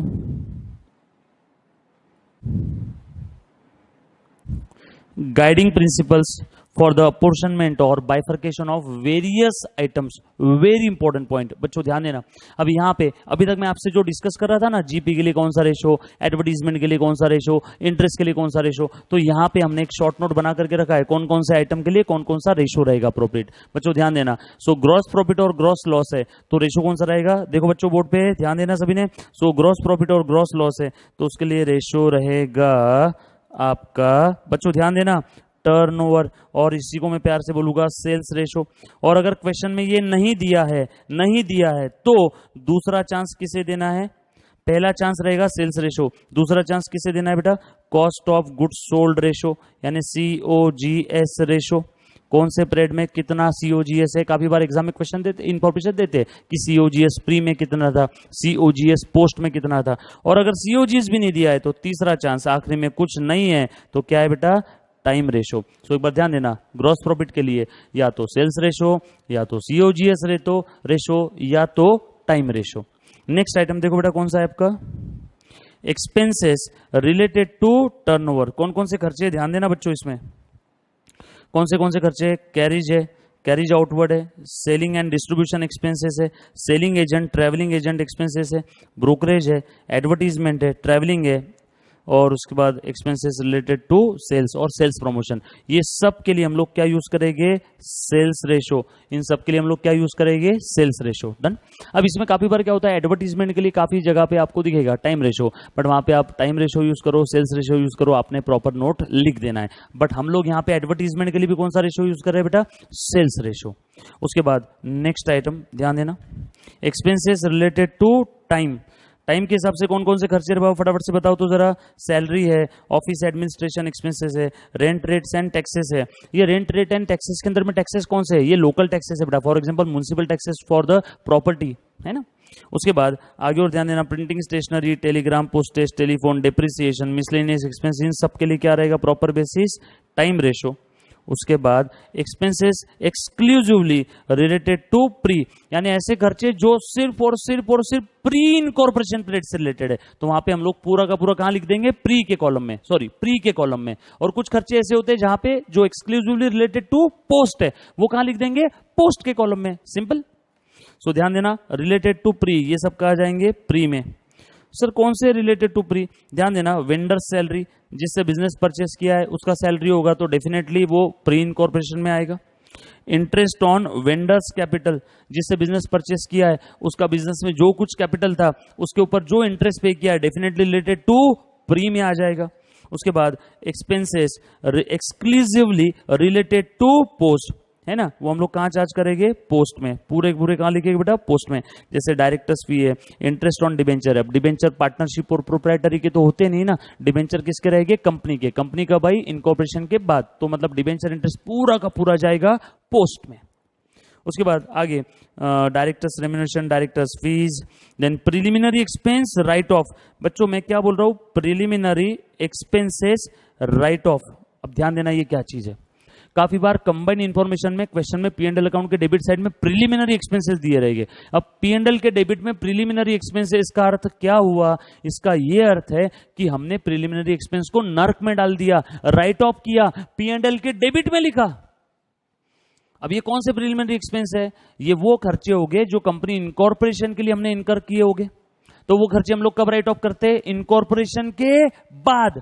जो भी एक्सपेंस राइट ऑफ करेंगे इनकॉर्पोरेशन के बाद, इसीलिए आग बंद करके प्रिलिमिनरी एक्सपेंस अगर राइट ऑफ करना है तो इनकॉर्पोरेशन के बाद राइट ऑफ कर दो। सो इसीलिए प्रिलिमिनरी एक्सपेंस अगर P&L में डेबिट साइड में दिया है तो सीधा आग बंद करके लिख दो पोस्ट कॉलम में। उसके बाद कुछ खर्चे ऐसे है जो यहां पे हम लोग चार्ज करेंगे बेटा प्री में, कौन सा है, interest on purchase consideration. Purchase consideration के ऊपर अगर हमने इंटरेस्ट पे किया है, लेकिन कौन से पीरियड का इंटरेस्ट होना चाहिए बेटा, वो अगर पीरियड के लिए, कौन से पीरियड के लिए है, from the date of acquisition to the date of incorporation. So date of acquisition से लेकर के तो डेट ऑफ इनकॉर्पोरेशन तक का इंटरेस्ट कहां जाएगा, प्री में। कहां जाएगा, प्री में। और उसके बाद का इंटरेस्ट कहां जाएगा, पोस्ट में। डन। ऑडिट फी अगर है, ऑडिट फी ध्यान देना, कंपनी ऑडिट है तो पूरा का पूरा पोस्ट। सिर्फ ऑडिट फी बोला है और कुछ बोला नहीं है तो समझ जाओ टाइम रेशो में भी इंटरनल ऑडिटर होगा, जो प्रोप्राइटरी पार्टनरशिप में भी था और कंपनी में भी है, तो वहां पे टाइम रेशो। ठीक है, सो कंपनी ऑडिट है, पोस्ट। इंटरनल ऑडिटर है, टाइम रेशो। और टैक्स ऑडिट है, टैक्स ऑडिट बेटा हम लोग टैक्स ऑडिट कब करते हैं, हमारे एंटिटी का, बिजनेस का अगर टर्नओवर एक स्पेसिफाइड लिमिट के ऊपर जाता है तो हम लोगों को टैक्स ऑडिट करना पड़ेगा। सो टैक्स ऑडिट का अगर फीस है तो उसके लिए प्रॉपर बेसिस है टर्नओवर रेशियो, सेल्स रेशियो। उसके बाद आगे और ध्यान देना बेटा सभी ने, एक यहां पे थ्योरी क्वेश्चन आ सकता है। So distinguish between preliminary and pre operative expense, दोनों में फर्क क्या है ध्यान देना बच्चों। कंपनी इनकॉर्पोरेट करने के लिए, ध्यान देना, कंपनी इनकॉर्पोरेट करने के लिए जो खर्चे लगते हैं वो प्रिलिमिनरी, और उसके बाद कंपनी इनकॉर्पोरेशन के बाद उस कंपनी को रेवेन्यू अर्निंग कैपेसिटी तक लेकर जाने के लिए जो खर्चे लगते हैं वो होते हैं प्री ऑपरेटिव एक्सपेंस। सो इनकॉर्पोरेशन के लिए जो लग रहा है वो प्रीलिमिनरी, और इनकॉर्पोरेशन तो हो गया लेकिन अब उसे रेवेन्यू जनरेट करने लायक बनाना है, तो उसके लिए जो खर्चा लगेगा वो रहेगा आपका प्री ऑपरेटिव एक्सपेंसेस। डन। तो वही बेटा यहाँ पे डिफरेंस है दोनों के बीच में। उसके बाद हम लोग आगे और पढ़ते हैं प्रैक्टिकल क्वेश्चन। चलो अब मैं स्टार्ट करो बेटा प्रैक्टिकल क्वेश्चन, ध्यान देना है सभी ने। Practical question, question number 1।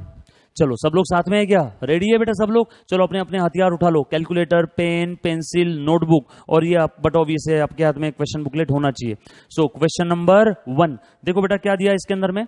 The partners of Shri enterprises decided to convert. बच्चों ध्यान देना, मैंने पहले बताया था प्रोप्राइटरी और पार्टनरशिप बिजनेस यहां पे कन्वर्ट हो रहा है कंपनी में, यानी ऐसी कंपनी जो अभी तक पैदा नहीं हुई है वो कंपनी प्रोप्राइटरी और पार्टनरशिप बिजनेस को अक्वायर कर रही है। So till date of incorporation pre, after date of incorporation post. बराबर है? ये हमें सारे आइटम को बाइफरकेट करके प्री और पोस्ट का प्रॉफिट अलग अलग अलग निकालना है। सो मैं क्वेश्चन पढ़ रहा हूं, बहुत ही आसान क्वेश्चन है, फटाफट से समझ में आ जाएगा, ध्यान देना। So question number 1, the partners of Shri enterprises decided to convert the partnership firm into a private limited company. Okay, company का नाम है Shreya private limited. Okay, with effect from 1 January 2008। बच्चों डेट ऑफ एक्विजिशन क्या है रे बाबा? यहाँ पे डेट ऑफ एक्विजिशन 1 जनवरी 2008। ठीक है, कोई दिक्कत वाली बात नहीं है। आगे देखो और क्या दिया है। However company could be incorporated only on 1 June 2008। Company कब इनकॉर्पोरेट हुआ है? Date of incorporation 1 June 2008।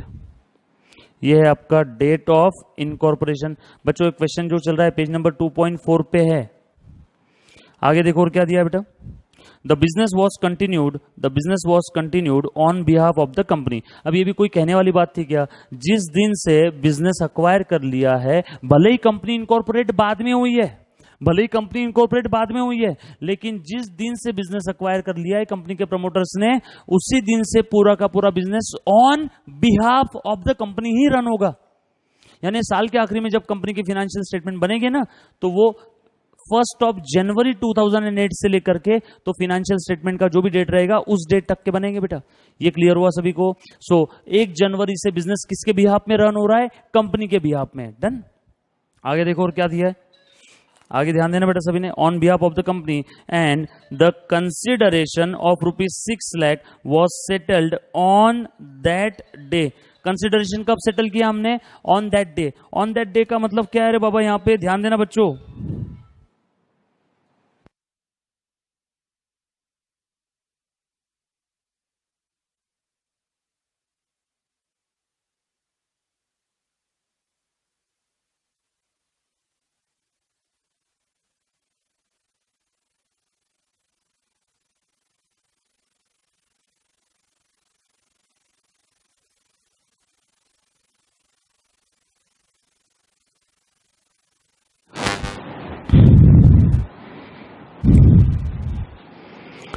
So business यहां से कंपनी के बिहाफ में स्टार्ट हो जाएगा। ठीक है, भले ही कंपनी इनकॉर्पोरेट हुआ है 1 जून को, लेकिन बिजनेस कब से कंपनी के बिहाफ में चल रहा है? 1 जनवरी से। आगे और पढ़ता हूं बच्चों, ध्यान देना। The business was continued on behalf of the company and consideration of ₹6 lakh was settled on that day. बेटा बच्चों यहाँ पे ऑन दैट डे में ये जो 1 जनवरी है ना, ए बेटा प्लीज ध्यान देना, ऑन दैट डे जो 1 जनवरी है इसके लिए लिख दो 1 जून। यहाँ पे आपने क्या लिखना है बेटा? 1 जून। ये 1 जनवरी की जगह आप यहां पे लिखोगे 1 जून। यानी जिस दिन कंपनी इनकॉर्पोरेट हो गया उसी दिन हमने कंसिडरेशन पे कर दिया। बिजनेस कब अक्वायर किया था? 1 जनवरी को। कंसिडरेशन कब पे किया? 1 जून को। चलो ठीक है, आगे और पढ़ते। सभी ने बेटा यहाँ पे 1 जनवरी की जगह 1 जून लिखा, यहाँ पे 1 जनवरी नहीं, यहाँ पे 1 जून चाहिए। डन। आगे और पढ़ रहा हूं, ध्यान देना सभी ने। On that day along with the interest at 12% per annum। Okay, मतलब यहाँ पे कंसिडरेशन कब देना चाहिए था रे बाबा? धंधा कब खरीदा? 1 जनवरी को, तो इसी दिन कंसिडरेशन पे करना चाहिए था। अरे बाबा कंपनी ने प्रोप्राइटर से, पार्टनर से बिजनेस परचेस कर लिया, कंसिडरेशन कब पे करना पड़ेगा? जिस दिन बिजनेस अक्वायर किया उस दिन। बिजनेस कब अक्वायर किया? 1 जनवरी को। कंसिडरेशन कब पे किया? जिस दिन कंपनी इनकॉर्पोरेट हुआ उस दिन, ऑन दैट डे, बरोबर है। तो यहां पे कितना लेट दिया रे बाबा? जैन, फेब, मार्च, अप्रैल, मई। कितना लेट दिया? 5 महीना लेट दिया। तो 5 महीने का यहां पे इंटरेस्ट भी देना पड़ेगा। चलो आगे और पढ़ते बेटा। आगे देखो और क्या दिया है। Along with the interest at 12% per annum, company availed a loan of ₹9 lakh at 10% per annum on 1 जून। बच्चों ये लोन किसने लिया? कंपनी ने लिया। तो बट ऑब्वियस है कंपनी इनकॉर्पोरेशन के बाद ही लिया होगा, या कंपनी इनकॉर्पोरेट जिस दिन हुआ उस दिन लोन लिया होगा। और वैसे भी यहाँ पे डेट दे दिया है, कब लिया है लोन? 1 जून को। तो मतलब ये लोन का जो भी इंटरेस्ट है वो आएगा इनकॉर्पोरेशन के बाद। मतलब ये लोन का जो भी इंटरेस्ट है वो रहेगा आपका पोस्ट इनकॉर्पोरेशन एक्सपेंसेस, बरोबर है। क्वेश्चन सॉल्व करते समय और बताता हूं, ध्यान देना। आगे और क्या लिखा है? टू पे the purchase consideration and for the working capital. Okay, company को ऑपरेट करने के लिए और पीसी पे करने के लिए लोन लिया था।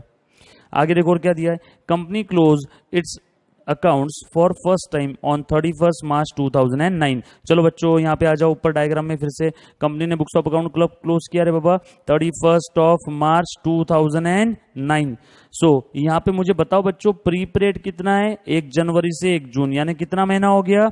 जैन, फेब, मार्च, अप्रैल, मई, 5 महीना। और पोस्ट कितना आ जाएगा फटाफट से बताओ? जून से लेके नेक्स्ट ईयर मार्च तक।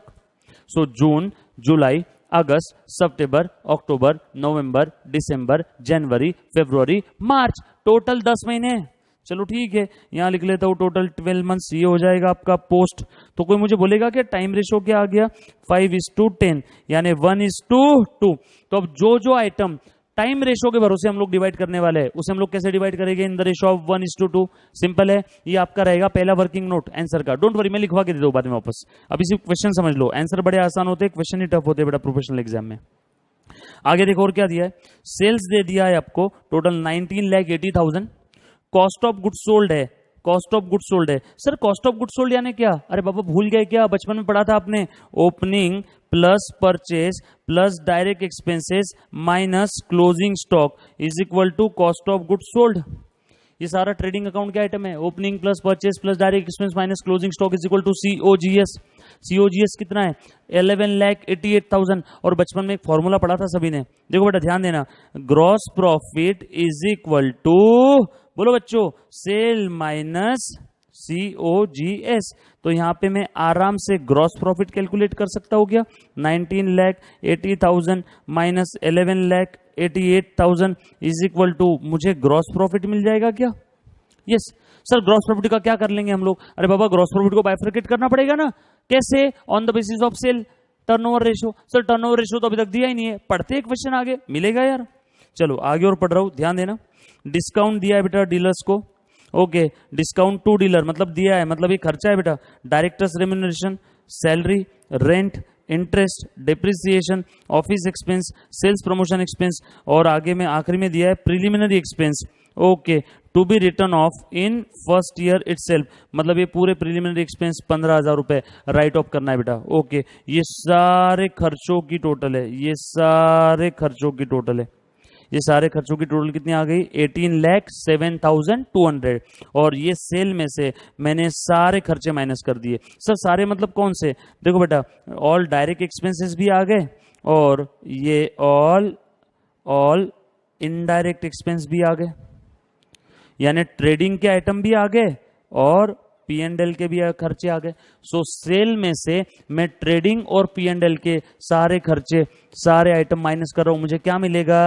Net profit. बोलो बेटा नेट प्रॉफिट कितना है यहाँ पे? 1,72,800। So sale minus all expense, trading P&L के सारे खर्चे इज इक्वल टू क्या मिल गया आपको? Net profit 1,72,800। हाँ, ये नेट प्रॉफिट में थोड़ा सा प्री का है, थोड़ा सा पोस्ट का है, बस हमें उसे क्या करना है? बाइफरकेट करना है। क्या करना है बेटा? बाइफरकेट करना है। कैसे? यूजिंग दिस टॉपिक और using the rules of this topic जो हमने अभी अभी सीखे। चलो आगे और पढ़ता हूं, क्या बोला है बेटा यहाँ पे, ध्यान देना। Sale from June 2008 to December 2008 were 2.5 times of the average sale. Okay, ये सेल्स रेशो कैलकुलेट करने की इंफॉर्मेशन दिया बेटा। जून से लेके दिसंबर तक सेल कितना था? जून टू दिसंबर 2.5 गुना था एवरेज मंथली सेल के। सर एवरेज मंथली सेल कितना है? मुझे क्या पता, ले लो एक्स। जब भी कोई काम नहीं आता है तो हमें हमारी एक्स को बुलाना पड़ता है। तो यहाँ पे एवरेज मंथली सेल हम लोग लेते हैं एक्स, और जून से दिसंबर कितना है, 2.5 गुना है, तो आ जाएगा 2.5x, 2.5x।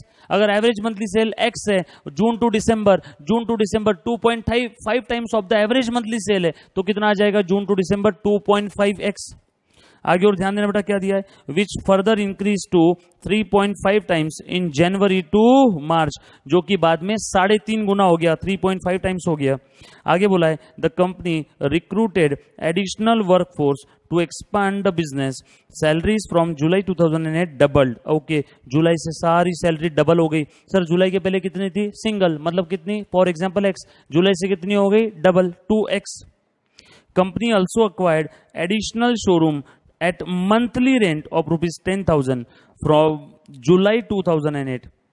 अब देखो आपको पूछा गया है, you are required to prepare a profit and loss account showing the apportionment bifurcation of cost and revenue between the pre and post incorporation period, also suggest how the pre incorporation profit और losses are to be dealt with. दो चीजें पूछी है, पहला pre और post incorporation का profit कितना है, और दूसरा जो भी उसका प्रॉफिट आएगा उसका ट्रीटमेंट कैसे करना है। सिंपल, स्टार्ट करूं मैं, नोट्स आपके पास है, आ जाओ पेज नंबर 2.4 क्वेश्चन नंबर 1। मैं सॉल्यूशन लिख रहा हूं बच्चों, ध्यान देना सभी ने, सॉल्यूशन लिखते हैं अभी। ओके लिखो बेटा, क्वेश्चन नंबर 1 पेज नंबर 2.4। क्या नाम था कंपनी का, Shreya private limited, Shreya private limited.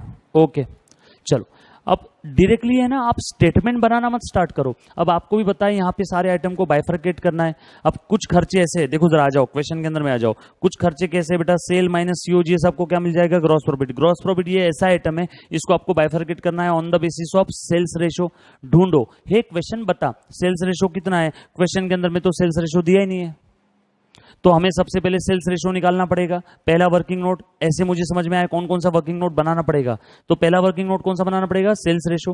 दूसरा वर्किंग नोट, कुछ आइटम ऐसे है जैसे सैलरी है, रेंट है, जो टाइम के भरोसे हम लोग डिवाइड करने वाले, तो उसके लिए मुझे क्या लगेगा, टाइम रेशो, इसीलिए मुझे एक और वर्किंग नोट बनाना पड़ेगा, टाइम रेशो। सो मुझे कौन कौन सा वर्किंग नोट बनाना है, टाइम रेशो, सेल्स रेशो, और कोई वर्किंग नोट लगने वाली है क्या, नो, इतना काफी है। और सर नीचे एडिशनल इंफॉर्मेशन दी है, वहां पे वो सारी इंफॉर्मेशन अपने यूज करना है for the bifurcation of some specific item. जिस आइटम के लिए वो एडजस्टमेंट दिया है, वो आइटम का बाइफर्केशन कैसे करना है, वो सब उसमें लिखा है। चलो देखते हैं बेटा, फटाफट से ध्यान देना। सो मैं बना रहा हूं वर्किंग नोट नंबर 1, लिखो, आप भी लिखो बेटा, time ratio. Time ratio calculate कर लूं, चलो फटाफट से बताओ बेटा मुझे, कंपनी कब अक्वायर किया, सॉरी बिजनेस कब अक्वायर किया, डेट ऑफ एक्विजिशन दिया है क्या यहाँ पे, 1 जनवरी 2008। ऑलरेडी हमने जो लिखा था ना रफ वर्किंग, वही फिर से लिख रहा हूं। उसके बाद कंपनी कब इनकॉर्पोरेट हुआ, डेट ऑफ इनकॉर्पोरेशन DOI कब इनकॉर्पोरेट हुआ, 1 जून 2008। और उसके बाद कंपनी का ईयर कब क्लोज हो रहा है रे बाबा, 31 मार्च, ईयर एंडिंग 31 मार्च 2009। ओके बताओ बच्चों, इसमें प्री पीरियड कितना है, ये प्री है, ये पोस्ट है, सो प्री पीरियड कितना आ जाएगा, जैन फेब मार्च अप्रैल में, सो 5 मंथ्स। पोस्ट पीरियड कितना आ जाएगा, जून से लेके नेक्स्ट ईयर मार्च तक, कितना आ जाएगा, जून जुलाई अगस्त सितंबर अक्टूबर नवंबर दिसंबर जनवरी फरवरी मार्च, कितना आ गया, total 10 month. Therefore time ratio कितना आ जाएगा, 5:10, और मैं बोल सकता हूं 1:2। सिंपल है, कुछ था बेटा इसमें, ये हो गया आपका पहला वर्किंग नोट। हाँ, working notes are part and parcel of your answer. आपने सारी वर्किंग नोट शिद्दत के साथ प्रिपेयर करना है। बस वर्किंग नोट का कोई स्पेसिफिक फॉर्मेट नहीं, आप जितना अच्छा बना सकते हो उतना अच्छा है ना, बस टाइम का भी ध्यान रखना है। उसके बाद दूसरा working note, sales ratio calculate कर लेता हूं। सेल्स रेशो, ध्यान देना बच्चों। सर सेल्स रेशो कैसे निकालना है, इसमें तो कुछ दिया ही नहीं है। हाँ, टोटल सेल दे दिया 19,80,000 है, लेकिन बाकी तो सेल्स के बारे में और कुछ बोला ही नहीं है। तो देखो जरा, सेल्स रेशो कैलकुलेट करने के लिए ये जो टेबल दिया उसके नीचे की इंफॉर्मेशन है, पेज नंबर 2.4, टेबल के नीचे की इंफॉर्मेशन पढ़ रहा हूं। Sales from June 2008 to December 2008 were 2.5 times of the average sale okay, which further increased to 3.5 times in जनवरी टू मार्च। चलो ध्यान देना, थोड़ा सा डिटेल वर्किंग नोट बना रहा हूं समझने के लिए। देखो बेटा अच्छे से बोर्ड पे ध्यान दे दो। कंपनी बिजनेस कब अक्वायर किया था हमने? 1 जनवरी को। सो बच्चों ध्यान देना, जैन टू। सेल कब से बढ़ा रहे बाबा? सेल्स फ्रॉम जून से लेके दिसंबर तक। टेबल के नीचे की इंफॉर्मेशन पढ़ रहा हूं। जून से लेके दिसंबर सेल कितना था? 2.5 गुना हो गया था, 2.5 टाइम्स। ओके, तो यहां पे लिखता हूं Jan to May, Jan to May. उसके बाद जून से लेके दिसंबर तक सेल कितना था? 2.5 times the average monthly cell. So 2.5 times यानी 2.5x बोल सकता हूं per month. Average monthly cell को मैंने कितना अज्यूम किया? x। और जून से दिसंबर अगर वो 2.5 गुना है तो कितना हो जाएगा? 2.5x per month. ठीक है, उसके बाद आगे क्या बोला है? जनवरी से लेके तो ईयर एंड तक, यानी कहां तक? मार्च तक सेल कितना हो गया?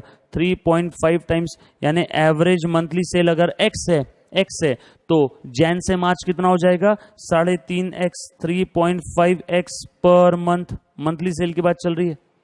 और सर फिर ये जैन टू मई में सेल कितना था? Average monthly cell. बाकी समय बताया है एवरेज मंथली सेल से कितना था। अब यहां पे कुछ दिया नहीं तो यहां पे कितना था? Average monthly sale. Average monthly cell कितना है? अभी तो बताया था x। सो यहां पे कितना होगा इस पीरियड में? Average monthly sale x per month. Done. चलो अब देखो सेल्स रेशो कैसे फटाफट से निकलेगा। बच्चों मुझे पूरे पीरियड का सेल पता चल गया। जैन टू मई सेल कितना था? x per month. Jan, Feb, March, April, May, है ना। और इत्तेफाक से यही हमारा प्री इनकॉर्पोरेशन पीरियड है ना। 1 जून से कंपनी इनकॉर्पोरेट हुआ है, 1 जून से कंपनी इनकॉर्पोरेट हुआ है। सो 1 जून के पहले यानी मई एंडिंग तक कितना महीना होता है? 5 महीना। और वो 5 महीने का सेल कितना था? x पर मंथ, तो 5 महीने का 5x। तो मैं ऐसा बोल सकता हूं क्या बच्चों, इस पीरियड में सेल कितना था? 5x। और ये क्या है आपका? Pre incorporation period. और इस पीरियड में सेल कितना था बताओ बेटा? यहां पे जून से लेकर दिसंबर तक कितना महीना होता है? जून, जुलाई, अगस्त, सितंबर, अक्टूबर, नवंबर, दिसंबर। जून, जुलाई, अगस्त, सितंबर, अक्टूबर, नवंबर, दिसंबर, 7 महीना है। पर मंथ कितना था? 2.5x। तो 7 महीने का कितना? 2.5 इंटू 7 करो बेटा फटाफट से कैलकुलेटर पे। 2.5 इंटू 7 कितना आ जाएगा? 17.5x। और इसका कितना आ रहा है बेटा फटाफट से बताना? 3.5x है। तो टोटल जैन टू मार्च का कितना आ जाएगा? 3.5x है तो जैन टू मार्च का, जैन, फेब, मार्च। सो 3.5 इंटू 3 कितना आ जाएगा? 10.5x। सो 10.5 प्लस 17.5 कितना हो जाएगा यहां पे? 28x। ये है आपका post incorporation period.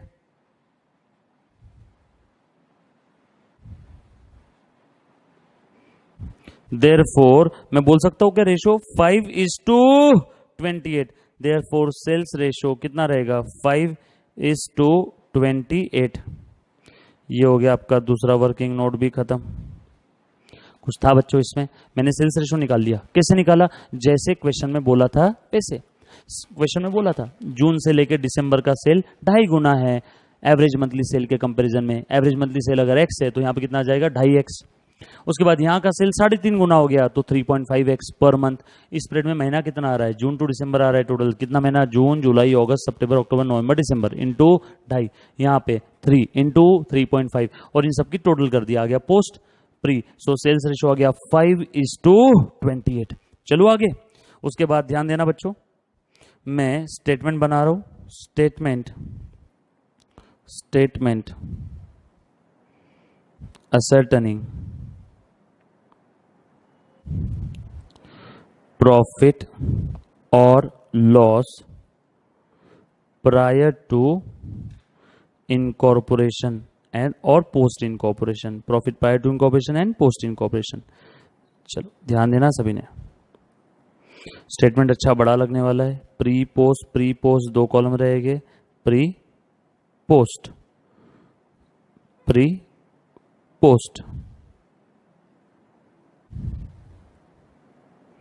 Debit side, credit side, particulars. ठीक है, चलो स्टार्ट करो बेटा। और एक और कॉलम बना लेता हूं बेसिस के लिए। किस बेसिस पे मैंने कौन सा आइटम बाइफरकेट किया है, किस बेसिस पे कौन सा आइटम मैंने बाइफरकेट किया है। डन। बहुत सिंपल फॉर्मेट है। स्टेटमेंट असर्टनिंग द प्रॉफिट और loss pre and post incorporation और प्रॉफिट और loss prior to incorporation. Simple है। अभी करना क्या है आपने, देखो सॉल्व कैसे करना है। क्वेश्चन का एक एक आइटम पढ़ो और बाइफरकेट कर दो। सर अब यहाँ पे क्वेश्चन के अंदर में तो सेल्स भी दिया है, सेल्स को बाइफरकेट करना है। सर सेल के लिए तो ट्रेडिंग अकाउंट लगता है, बट हमने तो यहाँ पे प्रॉफिट और लॉस प्रायर टू इनकॉर्पोरेशन, हमने तो यहाँ पे P&L को ही बाइफरकेट करना है। यस बेटा बता दो। तो यहाँ पे मैं काम करता हूँ ना, ट्रेडिंग का जो नेट रिजल्ट है, ट्रेडिंग के नेट रिजल्ट को क्या बोलते हैं, ग्रॉस प्रॉफिट और ग्रॉस लॉस। ट्रेडिंग अकाउंट से हमें क्या मिलता है बच्चों, जीपी और जीएल। तो मैं काम करता हूं, क्वेश्चन में जो सेल्स और सीओजीएस दिया है उसका नेट फिगर में निकाल लेता हूं। क्या बोलूंगा मैं उसे, ग्रॉस प्रॉफिट और ग्रॉस लॉस। चलो फटाफट से निकालो। और मैं यहां पे लिख रहा हूं ग्रॉस प्रॉफिट और लॉस आए तो डेबिट साइड में लिख दूंगा। अभी निकाल के देखो बेटा, क्वेश्चन में आ जाओ। सेल्स दिया है 19,80,000 माइनस सीओजीएस कितना है 11,88,000। तो बेटा आपका ग्रॉस प्रॉफिट कितना आ गया, सेल्स माइनस सीओजीएस। बोलो बेटा कितना है ग्रॉस प्रॉफिट आपका, 7,92,000। ये आ गया आपका ग्रॉस प्रॉफिट। सर हम लोग ट्रेडिंग अकाउंट क्यों बाइफरकेट नहीं कर रहे, हम लोग स्ट्रेट अवे P&L क्यों बाइफरकेट कर रहे हैं, क्योंकि आप लोग जानते हो P&L में लिखते हैं ना ग्रॉस प्रॉफिट। मैं यहाँ पे P&L अकाउंट को बाइफरकेट कर रहा हूं, ट्रेडिंग अकाउंट को नहीं।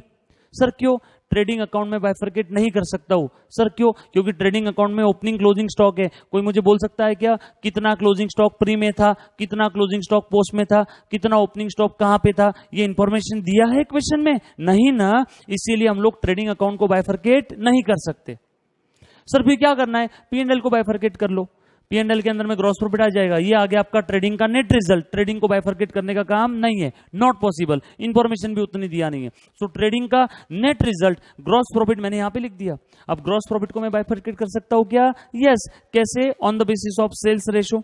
यहां लिख लेता हूं सेल्स रेशो। और सेल्स रेशो कितना निकाला था हमने, अभी निकाला था 5:28, 5:28। चलो बाइफरकेट करो बेटा। 5 और 28 का टोटल करना है, कितना आ रहा है 33। सो कैलकुलेटर पे लो, 7,92,000 डिवाइडेड बाय 33 इंटू 5, इतना आ जाएगा प्री में। यानी प्री में कितना आ गया 1,20,000 और 28 इतना आ जाएगा पोस्ट में, कितना आ रहा है बेटा 6,72,000। ये देखो बेटा मैंने ग्रॉस प्रॉफिट को बाइफरकेट कर लिया, हमारा सबसे पहला आइटम। कितना अच्छा लग रहा है बाइफरकेशन करने के बाद, है ना। तो जीपी प्री में इतना कमाया होगा, पोस्ट में इतना कमाया होगा, on the basis of sales ratio. उसके बाद नेक्स्ट आइटम देखो बेटा, सेल और सीओजीएस का। क्वेश्चन में आ जाओ, सेल्स और सीओजीएस का नेट इफेक्ट तो मैंने लिख दिया, ग्रॉस प्रॉफिट बाइफरकेट कर लिया। अब ग्रॉस प्रॉफिट को बाइफरकेट कर दिया तो फिर से ट्रेडिंग अकाउंट के एक भी आइटम को हाथ मत लगाना, ये ट्रेडिंग का नेट रिजल्ट है। यहां पे ट्रेडिंग के सारे इफेक्ट आ गए, फिर से ट्रेडिंग अकाउंट का कोई भी इनकम या एक्सपेंस अब बाइफरकेट मत करो। अब P&L के सारे आइटम बाइफरकेट कर लो फटाफट से। हाँ बेटा, सेल्स और सीओजीएस के बाद तीसरा आइटम दिख रहा है discount to dealer. Yes discount, ये P&L का आइटम है, बाइफरकेट कर दूं। डिस्काउंट टू डीलर लिखता हूं बेटा यहां पे, डिस्काउंट टू डीलर। सर इसके लिए प्रॉपर बेसिस क्या रहेगा बेटा, मैं यहाँ पे डिस्काउंट दे रहा हूं, डीलर को डिस्काउंट दे रहा हूं। डिस्काउंट कब देते हैं, जब हम लोग माल बेचते हैं। तो डिस्काउंट के लिए प्रॉपर बेसिस क्या रहेगा, बेचते हैं, सेल्स रेशो। तो लिखो बेटा यहाँ पे प्रॉपर बेसिस सेल्स रेशो। हाँ सेल्स रेशो कितना था 5:28। करो बेटा फटाफट से बाइफरकेट। 46,200 डिवाइडेड बाय 33, 5 और 28 का टोटल इंटू 5 कितना आ गया 7,000 और डायरेक्टली प्रेस करो 28 इक्वल टू कितना आ गया 39,200। नेक्स्ट आइटम बेटा डायरेक्टर्स रेम्यूनरेशन। बोलो डायरेक्टर्स रेम्यूनरेशन, आज ही स्टार्टिंग में हमने देखा था। ये पूरा का पूरा कहां जाएगा, पोस्ट में, क्योंकि डायरेक्टर कब आया होगा, कंपनी इनकॉर्पोरेशन के बाद। तो पूरा का पूरा लिखो पोस्ट में। कितना है डायरेक्टर्स रेम्यूनरेशन 60,000। सर इसके ऊपर कोई एडजस्टमेंट दिया है तो जैसा एडजस्टमेंट में दिया है वैसा करते थे। अगर कुछ नहीं दिया है तो डायरेक्टर्स रेम्यूनरेशन कंपनी इनकॉर्पोरेशन के बाद आया होगा, तो पूरा का पूरा लिख दो पोस्ट में। उसके बाद नेक्स्ट आइटम, बच्चों ध्यान देना, ये जो मैं एक एक आइटम पढ़ रहा हूं ना, इसमें से जब भी कोई ऐसा आइटम आएगा जिसके ऊपर नीचे में इंफॉर्मेशन दिया है, तो उस आइटम को कैसे बाइफरकेट करना है, जैसे नीचे इंफॉर्मेशन दिया वैसे। चलो नेक्स्ट आइटम क्या है बाबा, सैलरी। सैलरी के लिए नीचे कुछ इंफॉर्मेशन दी है क्या? हाँ सर, अगर सैलरी के लिए नीचे इंफॉर्मेशन नहीं दी होती तो कैसे बाइफरकेट करते? On time ratio. बट यहाँ पे नीचे इंफॉर्मेशन दिया है, पढ़ो तो बेटा नीचे की इंफॉर्मेशन सैलरी की, फटाफट से पढ़ना है सभी ने। सैलरी, सैलरीज, नीचे की इंफॉर्मेशन देखो क्या दिया है, टेबल के नीचे में जो लाइन दिया है उसके अंदर में चौथे नंबर का लाइन पढ़ रहा हूं। Salary from July 2008 is doubled. Okay, जुलाई 2008 से सैलरी डबल हो गई है, मतलब उसके पहले सैलरी कितनी थी? सिंगल एक्स, बाद में कितनी हो गई? 2x। ठीक है, जुलाई से सैलरी बढ़ गई है, इसके लिए वर्किंग नोट बना दूं क्या मैं एक? यस।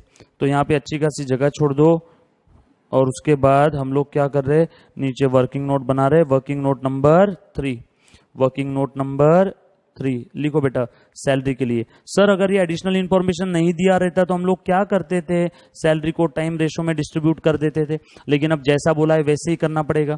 कब से डबल हुआ है रे बाबा सैलरी? जुलाई से। देखो क्या लिखा है यहाँ पे, सो जैन टू में। सर आपने जनवरी क्यों लिया? अरे बाबा जनवरी डेट ऑफ एक्विजिशन है ना, डेट ऑफ एक्विजिशन से लेकर के तो फिनेंशियल स्टेटमेंट जिस दिन बना है वहां तक का पूरा कंबाइंड डेटा है। 1 जनवरी से फिनेंशियल स्टेटमेंट डेट तक का कंबाइंड डेटा है, इस कंबाइंड डेटा को बाइफरकेट करना है, तो मैं जैन से लिख रहा हूं। हाँ, सो जैन से में। सर जैन से में क्यों लिखा आपने? क्योंकि ये है आपका प्री पीरियड, बरोबर है ना, ये है आपका प्री पीरियड। और उसके बाद जून, जून, जुलाई, जुलाई से लेके नेक्स्ट ईयर मार्च तक ये है आपका पोस्ट, ये है आपका प्री इनकॉर्पोरेशन पीरियड। सिंपल। अब ध्यान देना, जैन टू में, जैन टू में सैलरी कितना था? Single X X X X X. जून में भी कितना था? Single x. जुलाई से, जुलाई से डबल हुआ है सैलरी। सो जुलाई से कितना हुआ है? डबल हुआ है। सो यहां से कितना हुआ? 2x per month. यहां पे कितना था? x per month. यहां पे कितना था? x per month. सिंपल है। चलो आगे देखो बेटा, अब जैन टू में कितना महीना आता है? जैन टू में टोटल 5 महीना, जैन फेब मार्च अप्रैल में। सो यहाँ पे सैलरी कितना होगा पक्के में? 5x।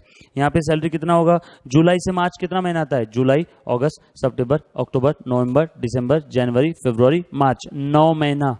9 महीने का सैलरी कितना आएगा? 2x पर मंथ इंटू 9 यानी 18x। और ये कितना है? x as it is. तो यहाँ पे पोस्ट में सैलरी कितना हो गया? 19x। और यहाँ पे पहले कितना था? 5x। सो सैलरी के लिए रेशो कितना आ जाएगा? 5:19। ये हो गया आपका सैलरी के लिए रेशो। इस रेशो में आपने सैलरी को बाइफरकेट करना है। ये था आपका working note number 3। Sir working note ऐसी ऊपर नीचे लिखी तो चलेगा क्या? चलेगा, लेकिन उसे समझ में आना चाहिए। और क्वेश्चन में या फिर आपके आंसर पेपर में, आंसर पेपर में कहीं पे भी जब आप आंसर लिखोगे ना तो कहीं पे गैप नहीं होना चाहिए। अगर इत्तेफाक से कहीं एग्जाम में गैप आ गया तो उसे क्रॉस कर देना आखिरी में जब आप पेपर चेक करोगे तब। सो सैलरी बाइफरकेट कर रहा हूं इन द रेशो 5:19। देखो बेटा सैलरी कितना था? 90,000। 90,000 डिवाइडेड बाय 5:19 का रेशो है तो 519 की टोटल 24। 90,000 डिवाइडेड बाय 24 इंटू 5 कितना आ रहा है? 18,750। 18,750 इतना आ जाएगा प्री में, और 71,250 इतना आ जाएगा पोस्ट में। ओके, उसके बाद नेक्स्ट आइटम, इसके लिए लिख लेना basis working note number 3। Next item क्या है बाबा? सैलरी के बाद है रेंट।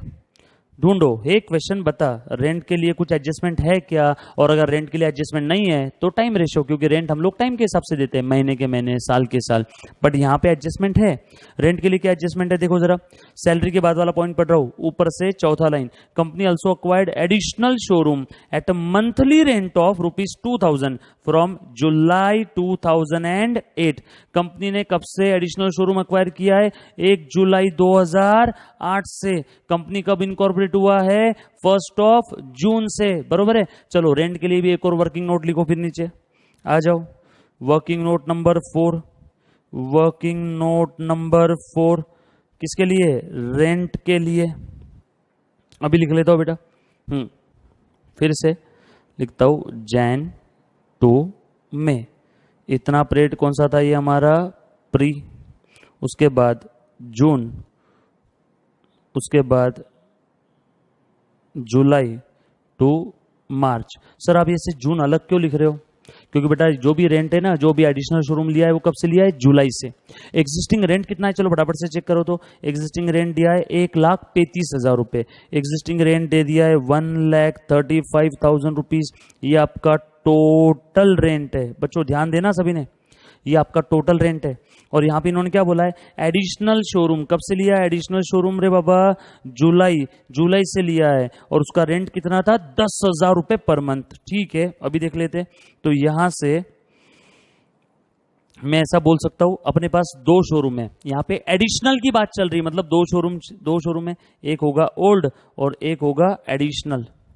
एडिशनल कब से लिया है? From July. एडिशनल कब से लिया है? फ्रॉम जुलाई। ध्यान देना बच्चों, शॉर्टकट तरीके से बताता हूं ये नोट। मतलब एडिशनल का जो भी रेंट आएगा, इसका जो भी रेंट रहेगा, वो पूरा का पूरा कहां जाएगा? पोस्ट में।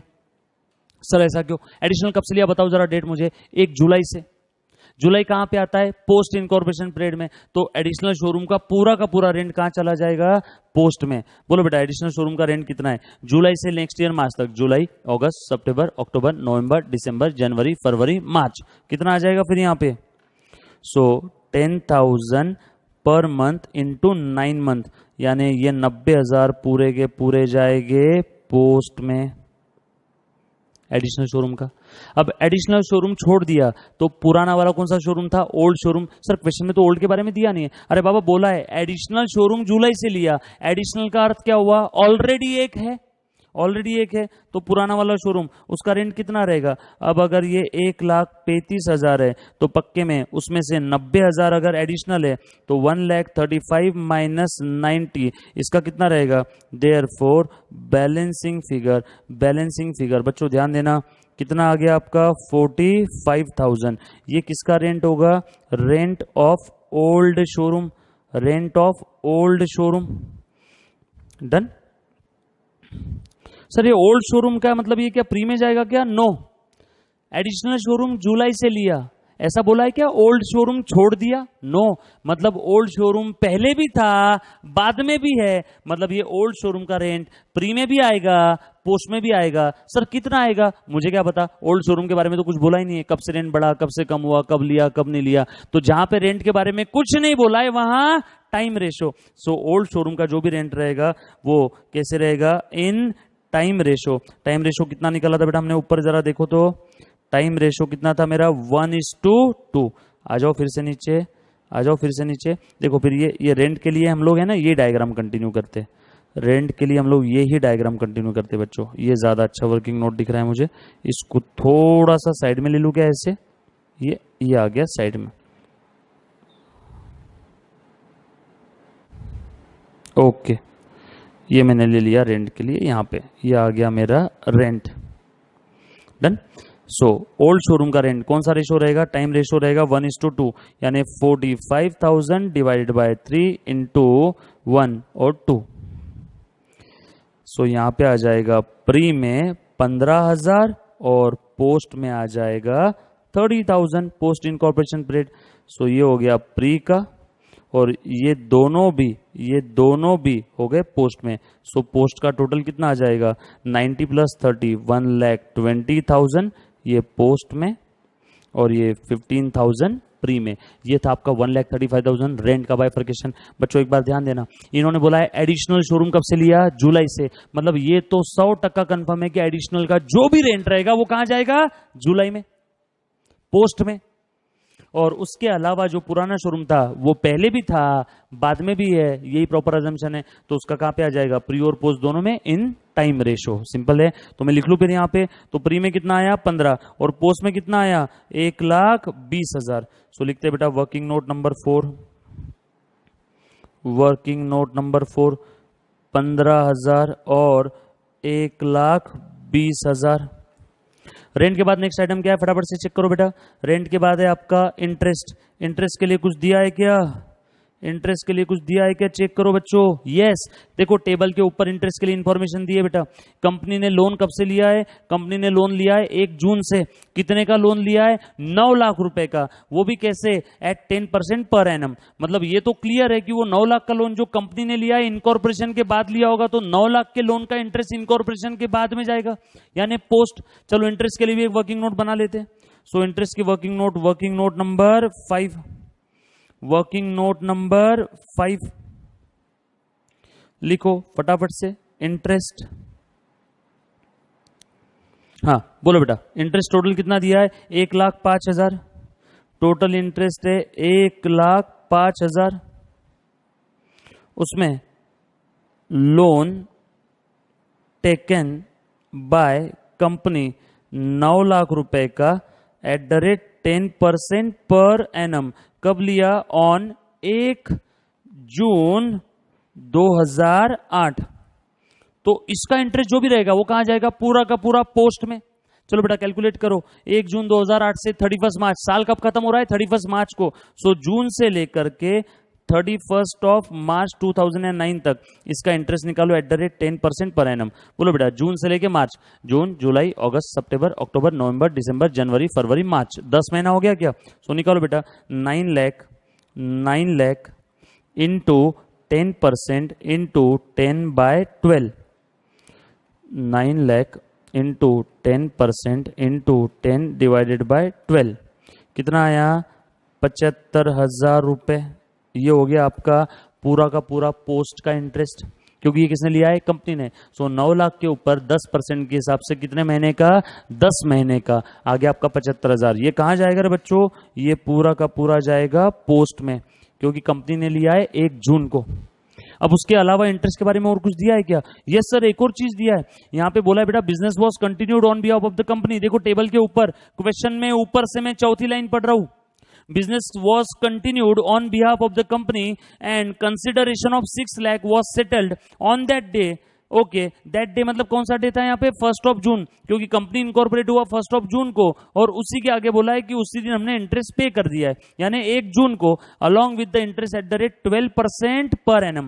बच्चों 6 लाख रुपए के ऊपर 12% के हिसाब से इंटरेस्ट कैलकुलेट करो। सर कितना? अरे बाबा, बिजनेस कब अक्वायर किया था? 1 जनवरी को। बिजनेस कब अक्वायर किया था? 1 जनवरी 2008 को। और कंसिडरेशन कब पे करना चाहिए था? कब पे करना चाहिए था? इसी दिन पे करना चाहिए था, लेकिन कब पे किया? 1 जून 2008 को। पीसी हमने यहां पे किया। सो कितना लेट पे किया? 5 महीना लेट पे किया, तो 5 महीने का इंटरेस्ट आएगा क्या? पीसी कितना था? 6 लाख रुपए, तो 6 लाख रुपए के ऊपर 5 महीने का इंटरेस्ट। और ये पीरियड कौन सा है बच्चों? 1 जनवरी से लेके 1 जून तक। ये आपका पीरियड है प्री, क्योंकि 1 जून के बाद क्या होता है आपका? पोस्ट। तो ये प्री में चला जाएगा पूरा इंटरेस्ट। तो यहां पे लिख लेता हूं, interest paid on purchase consideration from 1 January 2008 to 1 June 2008। बोलो बेटा कितना आ रहा है? फिर फटाफट से निकालना। 6 लाख रुपए के ऊपर 12% के हिसाब से कितने महीने का? 5/12। बोलो 6 lakh multiplied by 12% multiplied by 5/12 कितना आ रहा है बाबा? यहाँ पे 30,000। क्रॉस चेक करके देखो बच्चों, हो रहा है क्या टैली? प्री में आ गया 30,000, पोस्ट में आ गया 75,000। डन। 30 और 75 टोटल कितना हो गया? 1,05,000। कुछ था इसमें? ये हो गया आपका वर्किंग नोट नंबर 5। चलो फटाफट से लिख लो बेटा। ऊपर में प्री में आएगा 30, पोस्ट में आएगा 75,000, 30,000 और 75,000 वर्किंग नोट नंबर 5। उसके बाद नेक्स्ट आइटम पढ़ रहा हूं, फटाफट से ध्यान देना। डिप्रिसिएशन। डिप्रिसिएशन के लिए कुछ बोला है क्या बच्चों? यहाँ पे देखो तो जरा। नो, डिप्रिसिएशन के लिए एक भी एडिशनल इंफॉर्मेशन नहीं दिया है, तो अपने हिसाब से कर लो। डिप्रिसिएशन हम लोग कैसे चार्ज करते हैं? Per annum. यानी डिप्रिसिएशन के लिए प्रॉपर बेसिस क्या रहेगा? Time ratio. जैसे जैसे समय जाता है वैसे वैसे हम लोग असेट की वैल्यू रिड्यूस करते हैं, बुक वैल्यू को यूज करते हैं। तो डिप्रिसिएशन के लिए प्रॉपर बेसिस रहेगा टाइम रेशो। टाइम रेशो है हमारा 1:2। सो बोलो कितना आ जाएगा? डिप्रिसिएशन 30,000 डिवाइड बाय 3 इंटू 2 कितना पोस्ट में आ जाएगा? 20,000, और यहाँ पे आ जाएगा 10,000। डिप्रिसिएशन के बाद है ऑफिस एक्सपेंस। इसके लिए कुछ बोला है बच्चों? नो, इसके लिए भी नहीं बोला है। तो इसके लिए भी मैं प्रॉपर बेसिस लेता हूं time ratio. Sir time ratio क्यों? अरे बाबा, सेल्स हो चाहे ना हो, ऑफिस के खर्चे तो जो है वो तो देने ही पड़ेंगे। मंथली ऑफिस एक्सपेंस होते हैं, क्वार्टरली होते हैं, वो तो देने ही पड़ेंगे। सो ऑफिस एक्सपेंस के लिए प्रॉपर बेसिस क्या रहेगा? Time ratio. बोलो बेटा कितना है? 1,05,000।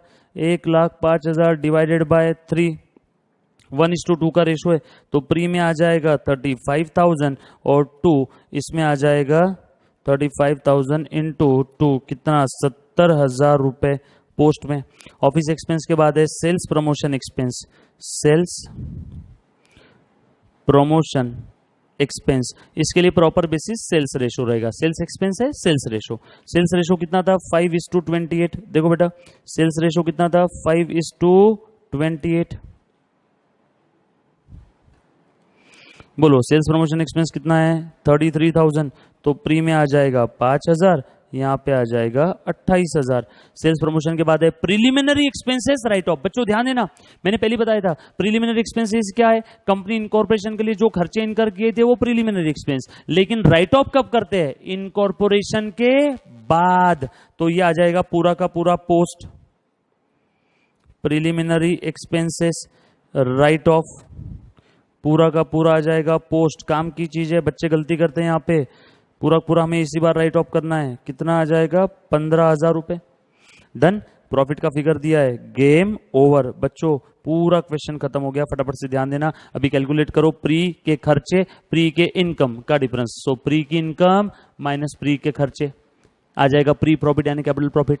पोस्ट की इनकम माइनस पोस्ट के खर्चे आ जाएगा आपका रेवेन्यू प्रॉफिट। चलो फटाफट से कैलकुलेट करो बेटा। पहले मैं पोस्ट का कैलकुलेट कर रहा हूं, आप साथों साथ प्री का कैलकुलेट करो। चलो मैं फटाफट से माइनस कर रहा हूं, ध्यान देना सभी ने। तो यहां पे मेरा पोस्ट का यानी रेवेन्यू नेचर का प्रॉफिट आ गया कितना 1,73,550।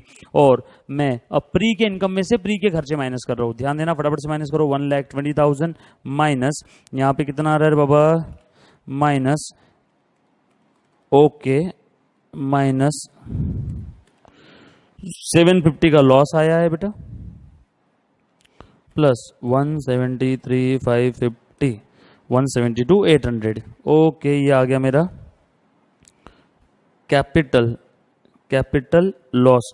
या तो यहां पे माइनस में लिखो पहला तरीका, या तो क्या करो ये 750 का जो लॉस आ गया वो यहां पे लिख दो। ये मैं लिखूंगा लॉस कैपिटल इन नेचर। बच्चों ध्यान देना एक बार प्लीज, बोर्ड पे ध्यान दे दो। ये मैंने टोटल किया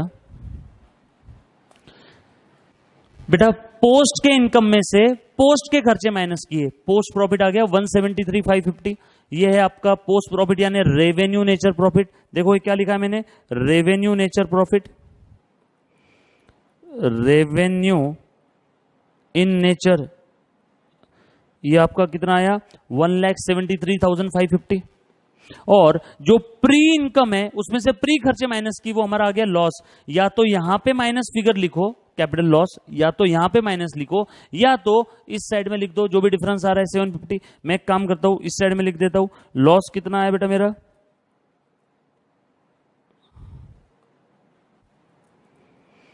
लॉस आया मेरा, loss capital in nature balancing figure, capital in nature balancing figure.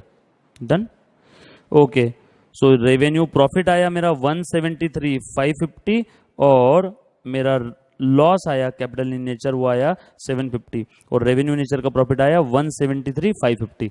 बड़ा आसान था, कुछ नहीं बेटा, ध्यान देना। अच्छा क्रॉस चेक करके देख लेना, क्वेश्चन के अंदर नेट प्रॉफिट कितना है 172,800, 172,800 नेट प्रॉफिट है। यहाँ पे दोनों की टोटल उतनी आनी चाहिए। सो प्लस 173,550 माइनस 750, देखो टोटल आ रहा है आपका 172,800। ये था बेटा आपका प्रॉफिट और लॉस प्रायर टू इनकॉर्पोरेशन का प्रैक्टिकल क्वेश्चन। बच्चों हमने रिवीजन में जानबूझ के ऐसे ही क्वेश्चन लिया जिसमें बहुत सारी एडजस्टमेंट है, इसलिए यहाँ पे 5-5, 6-6 एडजस्टमेंट वाला क्वेश्चन हमने यहाँ पे ले लिया है। अब उसके बाद क्वेश्चन में एक और चीज पूछा था बच्चों, ये लिखा सभी ने, ये टोटल भी लिख लेना आपने, यहाँ पे दोनों कॉलम की टोटल लिख लेना है बेटा सभी ने, ठीक है। अब ध्यान देना, इसके बाद ये तो इन्होंने पहली चीज पूछी थी कि आपको प्रॉफिट और लॉस बाइफरकेट करना है, और क्या पूछा था साथों साथ, और आपको ये भी पूछा था also show the apportionment of profit और loss pre and post incorporation item and also show how the pre incorporation profit और loss are to be dealt with. आपको साथों साथ ये भी बताना है कि प्री इनकॉर्पोरेशन प्रॉफिट और लॉस का ट्रीटमेंट कैसे रहेगा। तो लिखो बेटा, थोड़ा सा थ्योरी क्वेश्चन भी है और बचा हुआ प्रैक्टिकल क्वेश्चन है, दोनों मिक्स है बेटा। ये लिखो फिर ट्रीटमेंट एक काम करता हूं, यहां लिखता हूं वर्किंग नोट जहां खत्म हो रही है वहां पे ट्रीटमेंट, ये भी आंसर का ही पार्ट है। Comment treatment for pre incorporation profit and treatment for post profit और लॉस, कुछ भी आ सकता है, and treatment for post incorporation profit. Treatment पूछा था, हम लोग ट्रीटमेंट लिख रहे हैं, ध्यान देना। हाँ बच्चा, प्री इनकॉर्पोरेशन प्रॉफिट का ट्रीटमेंट क्या रहेगा? देखो इस लेक्चर के स्टार्टिंग में हमने देखा था, प्री इनकॉर्पोरेशन प्रॉफिट अगर है तो उसका ट्रीटमेंट क्या रहेगा? आपने प्री इनकॉर्पोरेशन प्रॉफिट को कैपिटल रिजर्व में क्रेडिट करना है या फिर गुडविल में क्रेडिट करना है। या तो कैपिटल रिजर्व में क्रेडिट करो या तो गुडविल में क्रेडिट करो। और दूसरा, पोस्ट अपना प्री इनकॉर्पोरेशन लॉस आ गया तो क्या करना है? उल्टा, कैपिटल रिजर्व में डेबिट करो या तो गुडविल में डेबिट करो। तो लिखो, फिर यहां पे लिखो इफ प्री इनकॉर्पोरेशन, बट यहां पे हमारे केस में प्री इनकॉर्पोरेशन लॉस आए तो स्ट्रेट वे जो आया उसी का ट्रीटमेंट लिखते। Here in this case pre incorporation loss is there, यहां पे लॉस है, देयर फोर हमें क्या करना पड़ेगा बेटा? प्री इनकॉर्पोरेशन लॉस का it must be debited to capital reserve. उसे क्या करना है? कैपिटल रिजर्व में डेबिट करना है। और पोस्ट इनकॉर्पोरेशन प्रॉफिट आया है, पोस्ट इनकॉर्पोरेशन प्रॉफिट को क्या करना है रे बाबा? It must be transfer to revenue reserve, क्योंकि पोस्ट इनकॉर्पोरेशन का नेचर कैसा है? रेवेन्यू। प्री का नेचर कैसा है? Capital in nature. So pre incorporation का जो भी कुछ हुआ है, प्रॉफिट आता था तो मैं कैपिटल रिजर्व को क्रेडिट करता था, लॉस आया इसीलिए मैं कैपिटल रिजर्व को डेबिट कर रहा हूं। तो देखो लिख दिया, it must be debited to capital reserve account. Sir या तो कैपिटल रिजर्व को डेबिट करेंगे या तो गुडविल को। हाँ चलेगा, गुडविल को भी डेबिट कर सकते हैं, लिख दो आगे। सो डेबिटेड टू कैपिटल रिजर्व और डेबिटेड टू, स्टार्टिंग में हमने लेक्चर के स्टार्टिंग में थ्योरी में देखा था ट्रीटमेंट, बस वही मैं बता रहा हूं फिर से। Debited to goodwill and post incorporation profit is revenue in nature, must be transferred to revenue reserve. बेटा ये था आपका ट्रीटमेंट। अब बताओ इस क्वेश्चन में कुछ था क्या? कितना आसान था बच्चों। यहां पे क्या हुआ? कंबाइंड इंफॉर्मेशन हमें दी थी, उसे हमने रीजनेबल बेसिस पे बाइफरकेट कर दिया, प्री पोस्ट। प्री का प्रॉफिट लॉस, पोस्ट का प्रॉफिट लॉस। प्री का प्रॉफिट लॉस कहां जाएगा? ट्रांसफर टू कैपिटल रिजर्व, क्योंकि कैपिटल इन नेचर है। प्री का अगर लॉस आता था तो हम लोग क्या करते थे? कैपिटल रिजर्व को डेबिट करते थे। प्री का प्रॉफिट आए तो कैपिटल रिजर्व को क्रेडिट करो। सो प्री का जो भी कुछ आ रहा है कैपिटल इन नेचर, पोस्ट में जो भी कुछ आ रहा है रेवेन्यू इन नेचर। पोस्ट में प्रॉफिट आया तो रेवेन्यू प्रॉफिट में यानी रेवेन्यू रिजर्व में चला जाएगा। सर पोस्ट में लॉस आता था तो रेवेन्यू रिजर्व को डेबिट कर देते थे, क्योंकि रेवेन्यू इन नेचर है। प्री का इफेक्ट कैपिटल में, पोस्ट का रेवेन्यू में। सिंपल था, ये था आपका ट्रीटमेंट। कुछ था बेटा इसमें? Done, okay. उसके बाद नेक्स्ट क्वेश्चन नंबर 2 लिखो बेटा फटाफट से। Question number 2 page number 2.5। ध्यान देना सभी ने, बहुत ही आसान क्वेश्चन है। एक बार अगर इस टॉपिक का कॉन्सेप्ट समझ में आ गया तो बाकी सब आसान है। ध्यान देना बेटा सभी ने, मैं क्वेश्चन पढ़ रहा हूं। अच्छा स्क्रीन पे भी लगा देता हूं, ध्यान देना, स्क्रीन पे क्वेश्चन लगा रहा हूं। क्वेश्चन नंबर 2 दिख रहा है बेटा सभी को? ओके। क्या कहना है इसका? ABC limited is incorporated on 1 May 2014, यानी डेट ऑफ इनकॉर्पोरेशन क्या है बच्चों? 1 मई। डेट ऑफ इनकॉर्पोरेशन है 1 May 2014 to take over the business of DEF from 1 January. यानी बिजनेस कब से लिया रे बाबा? Date of acquisition 1 January 2014। और profit and loss account given by the ABC limited for the year ended 31 December 2014। Year end कब है? 31 December 2014। बोलो बच्चों प्री में कितना आ गया? जैन फेब मार्च अप्रैल, 4 महीना। पोस्ट में कितना आ गया? यहाँ पे मई से दिसंबर, यानी 8 महीना। अब थोड़ा मैं स्पीड बढ़ा रहा हूँ, आपने भी ध्यान देना है बेटा। सो आपका प्री पोस्ट 4 और 8, सो टाइम रेशो में बोल सकता हूँ 1:2। सिंपल था। आगे देखो और क्या दिया है, प्रॉफिट और लॉस अकाउंट दे दिया है बेटा। यहाँ पे प्रॉफिट एंड लॉस अकाउंट में क्या क्या दिया है, रेंट एंड टैक्सेस दिया है, सैलरी इंक्लूडिंग मैनेजर सैलरी है 85,000 रुपीज, कैरेज इनवर्ड है, printing stationery, interest on debenture, sales commission, bad debt है रिलेटेड टू सेल्स। ओके, तुम नहीं भी बोलते तब भी हम लोग ये ही सोचने वाले थे कि रिलेटेड टू सेल्स होगा शायद। उसके बाद अंडर राइटिंग कमीशन है। उसके बाद सर अंडर राइटिंग कमीशन, अरे बाबा अंडर राइटिंग कमीशन कंपनी देती है, कंपनी देती है अंडर राइटर्स को, बरोबर है। तो अंडर राइटिंग कमीशन पक्के में कंपनी ने दिया है, मतलब पोस्ट इनकॉर्पोरेशन का ही खर्चा होगा। उसके बाद प्रिलिमिनरी एक्सपेंस राइट ऑफ के, ये भी पूरा का पूरा कहां पे जाएगा, पोस्ट में। ये भी पूरा का पूरा कहां जाएगा, पोस्ट में। ऑडिट फी कुछ बोला नहीं है तो हम लोग क्या ले लेंगे, time ratio. Sir tax audit होता तो टर्नओवर रेशो, कंपनी ऑडिट होता तो पूरा का पूरा पोस्ट, लेकिन सिर्फ ऑडिट फी दिया है तो मैं ले लूंगा टाइम रेशो। उसके बाद loss on sale of investment, investment बेचा उसके ऊपर लॉस हुआ है, नेट प्रॉफिट दिया है, ग्रॉस प्रॉफिट और इंटरेस्ट ऑन इन्वेस्टमेंट। आगे की इंफॉर्मेशन पढ़ रहा हूं, ध्यान देना। Prepare statement showing allocation of pre incorporation and post incorporation profit after considering the following information. GP ratio constant है, ठीक है, तुम नहीं भी बोलते तब भी मैं कांस्टेंट ही सोचने वाला था बच्चों। जीपी रेशो कांस्टेंट है throughout the year. Sales for the जनवरी एंड अक्टूबर, बच्चों ध्यान देना, जनवरी टू अक्टूबर नहीं है, जनवरी एंड अक्टूबर है, ठीक है। जनवरी और अक्टूबर का सेल कितना था, वर 1.5 times the average monthly sale. Average monthly sale पता नहीं तो एक्स अज्यूम कर लेता हूं। आगे बोला है while the sales for December were twice यानी 2x the average monthly sale. Bad debts are shown after adjusting the recovery of 7,000. Okay, ये जो ऊपर में बैड डेट दिख रहे हैं ना बच्चों, ये जो ऊपर में बैड डेट दिख रही है ना 91,000, ध्यान देना, ये पॉइंट अभी यहां पे एक्सप्लेन कर रहा हूं। ये जो 91,000 बैड डेट है, ये 7,000 की एक बैड डेट रिकवरी हुई उसके बाद 91,000 है। सोचो अगर वो 7,000 का बैड डेट रिकवर नहीं होता तो ये बैड डेट ज्यादा होते, यानी 91 प्लस 7 कितने होते थे, 98,000। ये बिफोर रिकवरी है कि नहीं, बिफोर रिकवरी ऑफ 7,000। सो डूबा हुआ पैसा अगर रिकवर नहीं होता था तो बैड डेट ज्यादा रहता था। सो आफ्टर रिकवरी ये 91,000 कब आया, ये 7,000 रिकवर होने के बाद, ध्यान देना। सो अगर ये 7,000 रिकवर नहीं होते तो यहां कितना होता, 98,000। आगे और ध्यान देना बेटा, 7,000 रिकवर होने के बाद आया, और वो 7,000 कौन से सेल्स रिलेटेड है, 7,000 of bad debt for a sale made in July 2011। Sale हमने कब किया था, जुलाई 2011 में। कंपनी कब इनकॉर्पोरेट हुआ है रे बाबा, फटाफट से ध्यान देना। कंपनी इनकॉर्पोरेट हुआ है 1 मई 2014 को, साल 2014 है। और वो जो 7,000 रिकवर हुआ है ना, वो पुराना वाला है, वो जो 7,000 रिकवर हुआ है वो पुराना वाला है, मतलब वो प्री से रिलेटेड है। डन, ये समझ में आया सभी को। सो ध्यान देना बेटा। सो यहां पे ये जो बैड डेट है, ये बैड डेट है, ये बैड डेट कौन से है, बिफोर रिकवरी ऑफ 7,000।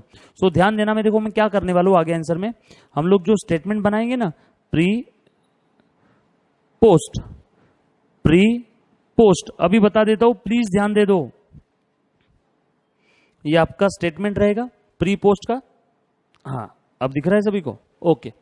तो प्री पोस्ट का है तो मैं 98,000 एज इट इज यहां पे लिख दूंगा, बैड डेट कितना 98,000, और ये रेशो कौन सा रहेगा इसके लिए, प्रॉपर सेल्स रेशो। कौन सा रेशो रहेगा, सेल्स रेशो, कितना 98,000 के लिए। और सर वो 7,000 कौन से पीरियड से रिलेटेड है, प्री से रिलेटेड है, और वो 7,000 जो है ना वो बैड डेट रिकवर्ड है।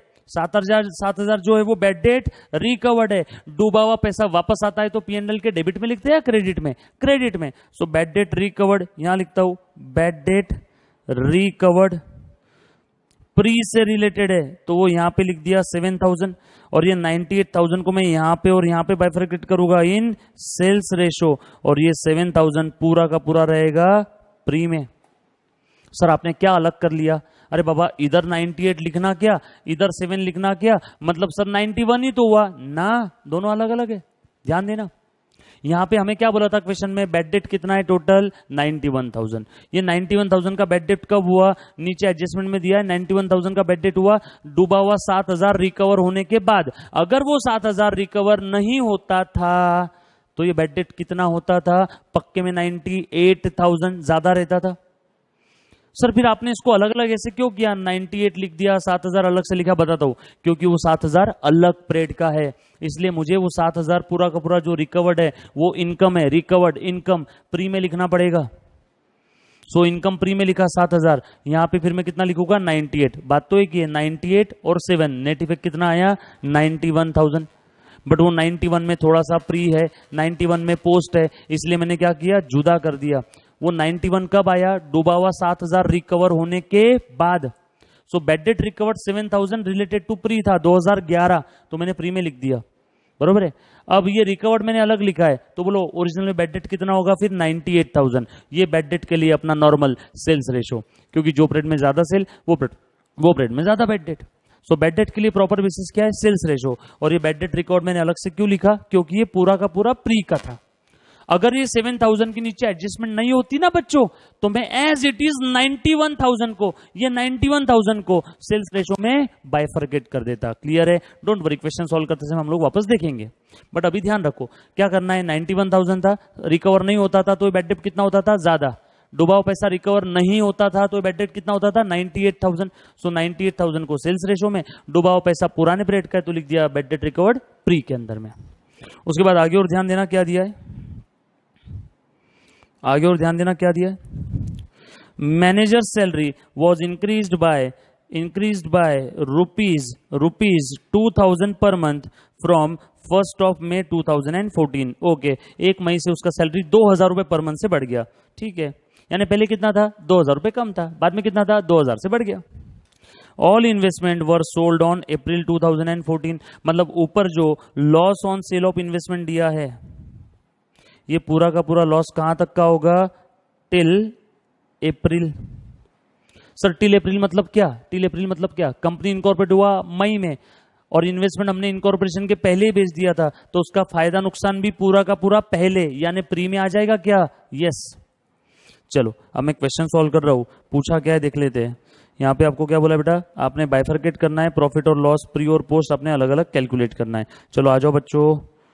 ओके, आंसर लिख रहा हूं, लिखो। कंपनी का नाम क्या था? क्या था रे बाबा? यहाँ पे एबीसी लिमिटेड, फटाफट से लिखना है एबीसी लिमिटेड। सबसे पहला वर्किंग नोट वो ही पिछले क्वेश्चन में जैसे किया था। अब मैं थोड़ा सा स्पीड बढ़ा रहा हूं बच्चों, आपने भी मेरे साथ साथ लिखना है, ध्यान देना सभी ने। सबसे पहले मैं कैलकुलेट कर रहा हूं टाइम रेशियो। देखो जरा कैसे आएगा। Incorporated on 1st of May, date of incorporation 1 May 2014, date of acquisition दिया है 1 जनवरी 2014, और कंपनी का जो ईयर एंड है वो है 31st of December 2014। Jan Feb March April, यहाँ पे आ जाएगा प्री में 4 महीना और पोस्ट में आ रहा है 8 महीना, बरोबर है। सो मैं बोल सकता हूँ टाइम रेशो 1:2। ये मेरा पहला वर्किंग नोट खत्म। लिखो बेटा दूसरा वर्किंग नोट। सेल्स रेशो निकाल लेते हैं। सेल्स रेशो के लिए सभी ध्यान देना, बहुत इंपॉर्टेंट है। देखो क्या दिया है यहाँ पे, मैं नीचे की एडजस्टमेंट जो है ना बेटा पेज नंबर 2.5 पे, उसमें दूसरे नंबर की एडजस्टमेंट पढ़ रहा हूँ। सेल्स की इंफॉर्मेशन वही दिया है बेटा, ध्यान देना। क्या बोला यहाँ पे? सेल्स फॉर जनवरी एंड अक्टूबर। चलो ध्यान देना, जनवरी पहला महीना है ना, ये जनवरी, दूसरा महीना, तीसरा महीना। सर जनवरी से बिजनेस अक्वायर किया था, इसके लिए आपने जनवरी लिखा है क्या? हाँ, पहला, दूसरा, तीसरा, चौथा, पांचवा, छठा, 7, 8, 9, 10, 11 और ये दिसंबर 12वां महीना दिसंबर, यहाँ पे कंपनी के बुक्स ऑफ अकाउंट्स क्लोज हो रहे हैं।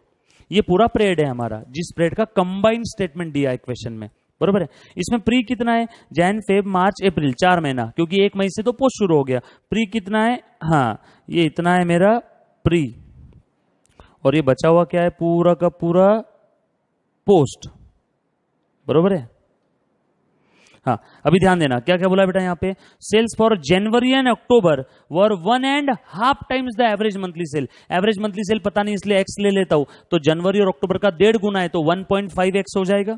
सो जनवरी का 1.5x और अक्टूबर यानी कौन सा महीना है बच्चों? 10वां महीना है, तो 1.5x। ये क्लियर है? ध्यान देना सभी ने, थोड़ा सा बड़ा कर देता हूं इसको। हाँ, उसके बाद आगे और क्या बोला है? While the sales for December were twice the average monthly sale, यानी दिसंबर का सेल कितना है 2x है, लिख दिया मैंने, और बाकी सारे महीनों का cell x x x x x x x x और ये भी x। सिंपल था। चलो फटाफट से बताओ बेटा प्री का टोटल कितना हो रहा है। प्री का टोटल हो रहा है 1 2 3 और ये 4.5x, और पोस्ट का टोटल करो फटाफट से x x x 3 4 5 6 2 8 और ये 9.5 9.5x। सो क्या मैं बोल सकता हूं क्या सेल्स रेशो 4.5 इज टू 9.5 है क्या। सो मैं इसको सिंप्लीफाई कर दूं, डबल कर दूं, नहीं भी किया तो भी चलेगा। सो सेल्स रेशो आ गया मेरा 9:19। सर एग्जाम में भी ऐसी वर्किंग नोट बनाना है, बनाओ ना यार। वैल्यू को जितना अच्छे से आप समझाओगे ना उतना ज्यादा अच्छा रहेगा। ये आ गया मेरा सेल्स रेशो 9:19। डन। चलो आगे। उसके बाद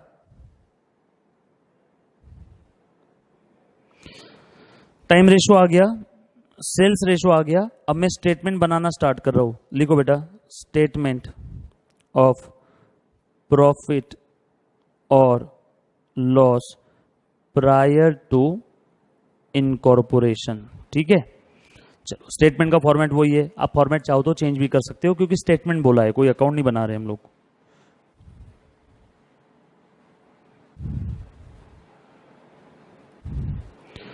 प्री पोस्ट प्री आपने भी साथों साथ बनाना है बेटा। अगर आप ये सारी चीजें साथों साथ लिखोगे ना तो आपकी भी प्रैक्टिस हो जाएगी, वरना एग्जाम में आपका हाथ भारी हो जाएगा, कुछ समझ में नहीं आएगा क्या करना है क्या नहीं करना है। सिर्फ देखो मत, लिखना भी है बेटा साथों साथ।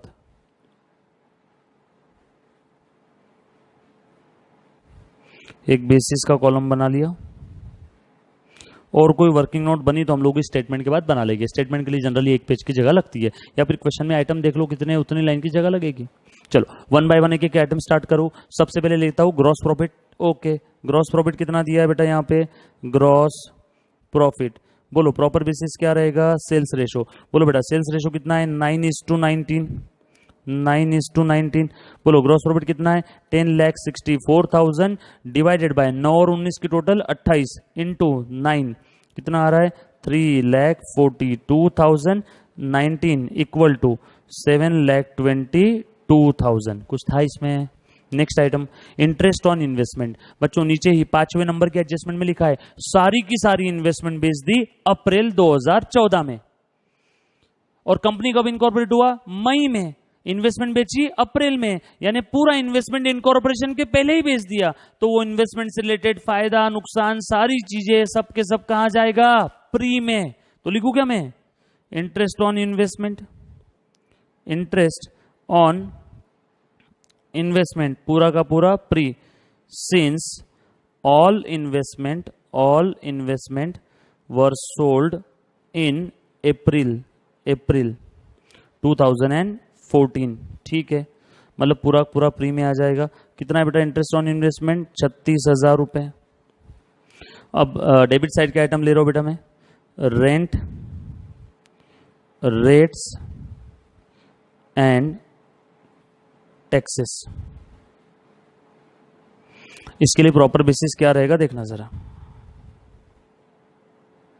चलो रेंट, रेट्स, टैक्सेस।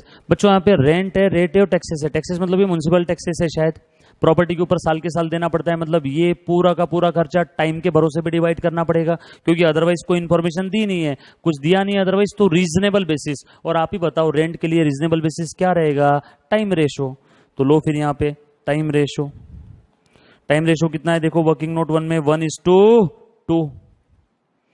सो बोलो कितना आ जाएगा 30,000 और 60,000। ठीक है, उसके बाद सैलरीज, सैलरी में दो टाइप की सैलरी है बच्चों, एक अदर सैलरी और एक नीचे देखो क्या दिया है वहीं पे, salary including the manager salary of ₹85,000, और मैनेजर की सैलरी के ऊपर नीचे एडजस्टमेंट है। तो मैं यहां पे लिखता हूं दो सैलरी है, पहला मैनेजर सैलरी इसके लिए एडजस्टमेंट है तो मैं वर्किंग नोट 3 बना लेता हूँ। और अदर सैलरी कितना रहेगा बच्चों, बताना तो जरा। मैनेजर का सैलरी 85 है, टोटल सैलरी 331 है। सो 331 में से 85 मैनेजर का चला गया, बचा कितना, 2,46,000। 2,46,000। इसके लिए प्रॉपर बेसिस क्या रहेगा, कुछ बोला नहीं है तो टाइम रेशो बोलो। 2,46,000 को टाइम रेशो में डिस्ट्रीब्यूट करो, डिवाइडेड बाय 3, बोलो कितना आ जाएगा, 82,000 आ जाएगा प्री में। और 2,46,000 डिवाइडेड बाय 3 इंटू 2, 1,64,000 आ जाएगा पोस्ट में। सर मैनेजर की सैलरी के लिए क्या करना है, बता दो बेटा, नीचे वर्किंग नोट बना लेते हैं। आ जाओ नीचे वर्किंग नोट नंबर 3, एक पेज की जगह छोड़ देना वो स्टेटमेंट के लिए, बाइफर्केशन के लिए। लिखो फटाफट से मैनेजर सैलरी। सर आपको कैसे समझ में आया कि इसके ऊपर एडजस्टमेंट है, अरे नीचे लिखा है ना मैनेजर का सैलरी कब से क्या क्या हुआ, देखो तो जरा क्या दिया बेटा, adjustment number 4, manager salary was increased by ₹2,000 per month from 1 May। बच्चों ध्यान देना, जनवरी, फरवरी, मार्च, अप्रैल, मई, और उसका सैलरी कब से बढ़ा है बेटा, 1 May से। उसके बाद 6, 7, 8, 9, 10, ये नवंबर और ये दिसंबर। उसका सैलरी कब से बढ़ा, उसका सैलरी बढ़ा 1 मई से, मतलब 1 मई के पहले उसका सैलरी कितना था, कम था, और कितने से बढ़ा, 2,000 रुपए पर मंथ से बढ़ गया। सो उसका सैलरी 1 मई से 2,000 रुपए पर मंथ से बढ़ा। तो उसके पहले कितना था पता नहीं है तो समझ लो x, पता नहीं है तो कितना x, x, x, x, x, और 1 मई से कितना हो गया, 2,000 से बढ़ गया, x प्लस 2,000, x प्लस 2,000। और आगे ये 1 मई से बोला तो ये पूरा का पूरा कौन सा पीरियड आ जाएगा हमारा, पोस्ट। ये पूरा का पूरा कौन सा आ जाएगा, प्री। तो x प्लस 2,000 पर मंथ। तो ये आगे इस पीरियड में सैलरी कितना था पर मंथ, कितना था पर मंथ है बच्चों, ध्यान देना, पर मंथ x प्लस 2,000। सो कितने महीने बेटा, 1, 2, 3, 4, 5, 6, 7, 8 पर मंथ। अगर x प्लस 2,000 है, देखो यहाँ पे थोड़ा सा ठीक से लिख लेता हूं मैं, पर मंथ अगर x प्लस 2,000 है, x प्लस 2,000 पर मंथ, तो 8 महीने के लिए कितना, therefore 8 month into x plus 2,000। Bracket के बाहर के नंबर को ब्रैकेट के अंदर की सारे नंबर से मल्टीप्लाई करो, 8 मंथ है। सो देखो यहां पे कितना आ जाएगा, 8x plus 2,000 into x, 8x plus as it is लिख दिया 8 इंटू 2,000, कितना आ जाएगा 16,000 रुपए। और यहां की टोटल कितनी आ रही है, 4x। सो आप सभी को पता है प्री का और पोस्ट का मिला के उसका टोटल कितना हो रहा है, 85,000। सर ये कहां से आ गया, क्वेश्चन में दिया है ना रे बाबा, क्वेश्चन में बोला है कि पूरे पीरियड में मैनेजर को कितना सैलरी दिया, 85,000 रुपीज। और वो 85 कैसे आएगा, प्री का सैलरी प्लस पोस्ट का salary is equal to 85,000। Sir आपको कैसे समझाया एक्स से, अरे बाबा 1 मई से यानी कंपनी जिस दिन इनकॉर्पोरेट हुआ उस दिन से मैनेजर का सैलरी कितना हो गया, 2,000 से बढ़ गया।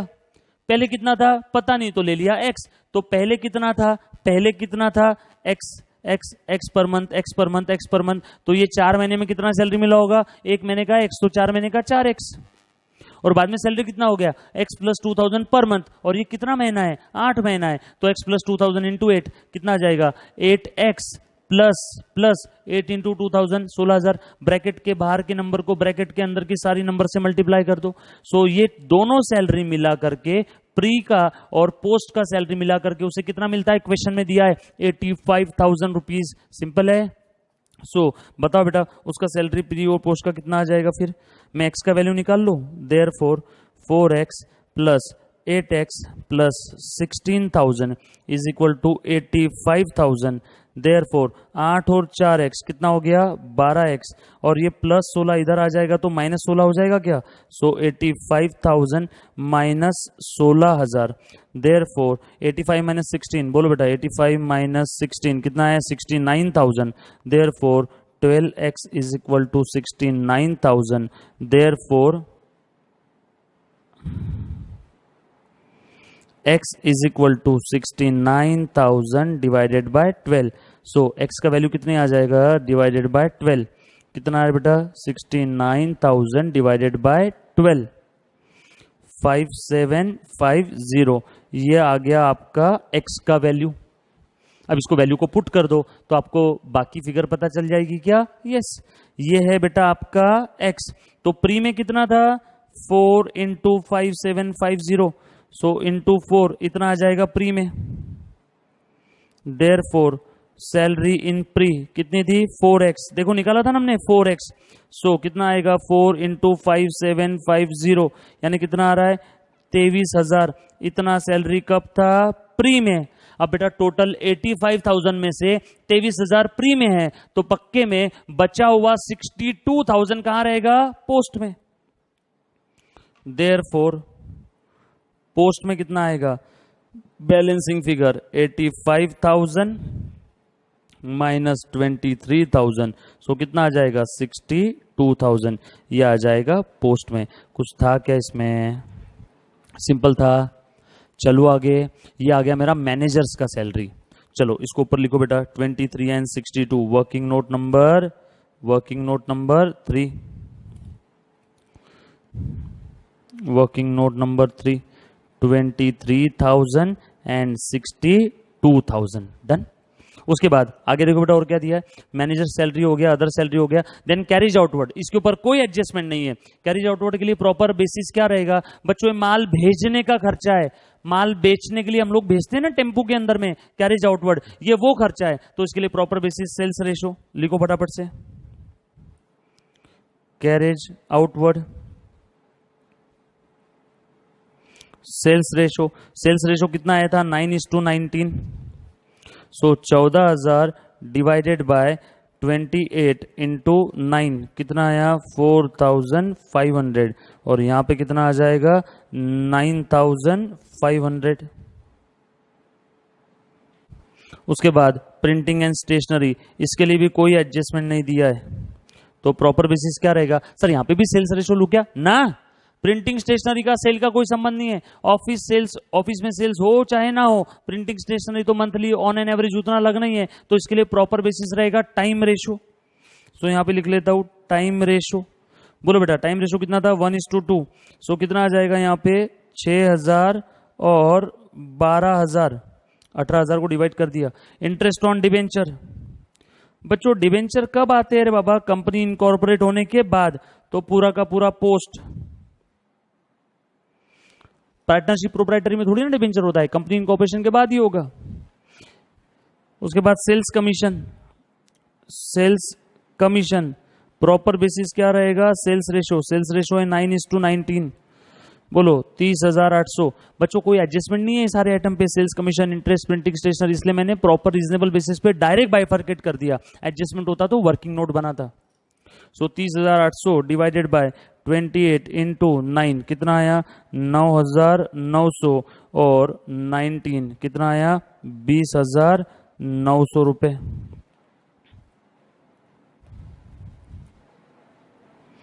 उसके बाद सेल्स कमीशन के बाद है बैड डेट। हाँ बच्चों बैड डेट के लिए जो मैंने स्टार्टिंग में बताया था, बैड डेट 91 प्लस वो 7,000 रिकवर नहीं होते तो कितना बैड डेट होता? 98,000। ये 98,000 को मैं सेल्स रेशो में बाइफरकेट कर रहा हूं। सो 98,000 डिवाइड बाय सेल्स रेशो यानी 28 इंटू 9 कितना आएगा? 31,500 और 19 66,500। और अब अलग से नीचे की एडजस्टमेंट पढ़ रहा हूं। Bad debt shown after adjustment number 3, bad debt shown after adjusting the recovery of 7,000। और वो 7,000 का जो बैड डेट रिकवर्ड हुआ है, bad debt recovered credit side में, वो कौन से पीरियड से रिलेटेड है? 2011 का है बच्चों, यानी पूरा का पूरा प्री 7,000। ये था बैड डेट रिकवर्ड का एडजस्टमेंट। उसके बाद अंडरराइटिंग कमीशन कंपनी देती है अंडरराइटर्स को, कंपनी देती है मतलब पूरा का पूरा पोस्ट कितना आ जाएगा? 26,000 रुपए। उसके बाद प्रिलिमिनरी एक्सपेंस राइट ऑफ किए हैं पूरा का पूरा पोस्ट कितना आ जाएगा? 28,000 रुपए। उसके बाद ऑडिट फी कुछ बोला नहीं है, ऑडिट फी के बारे में कुछ बोला नहीं है तो टाइम रेशो, ऑडिट फी के बारे में कुछ बोला नहीं है तो टाइम रेशो। बोलो बेटा टाइम रेशो कितना था? 1:2, यानी 15,000 और 30,000, 45,000 को बाइफरकेट कर दिया। Loss on sale of investment, बच्चों loss on sale of investment कहाँ लिखना पड़ेगा? सारी इन्वेस्टमेंट बेच दिया था हमने अप्रैल में, यानी प्री इनकॉर्पोरेशन, तो लॉस भी उसका कहाँ पे आएगा? Pre incorporation. ये नीचे का मिटा रो बेटा, मैनेजर सैलरी अपने वर्किंग नोट लिखा है ना सभी ने? ये थोड़ा मिटा देता हूं, ये मिटा रहा हूं मैं, ध्यान देना सभी ने। Okay okay, loss on sale of investment पूरा का पूरा प्री, क्योंकि इन्वेस्टमेंट हमने पहले ही बेच दिया था कंपनी इनकॉर्पोरेट करने के पहले, तो 11,200, गेम ओवर।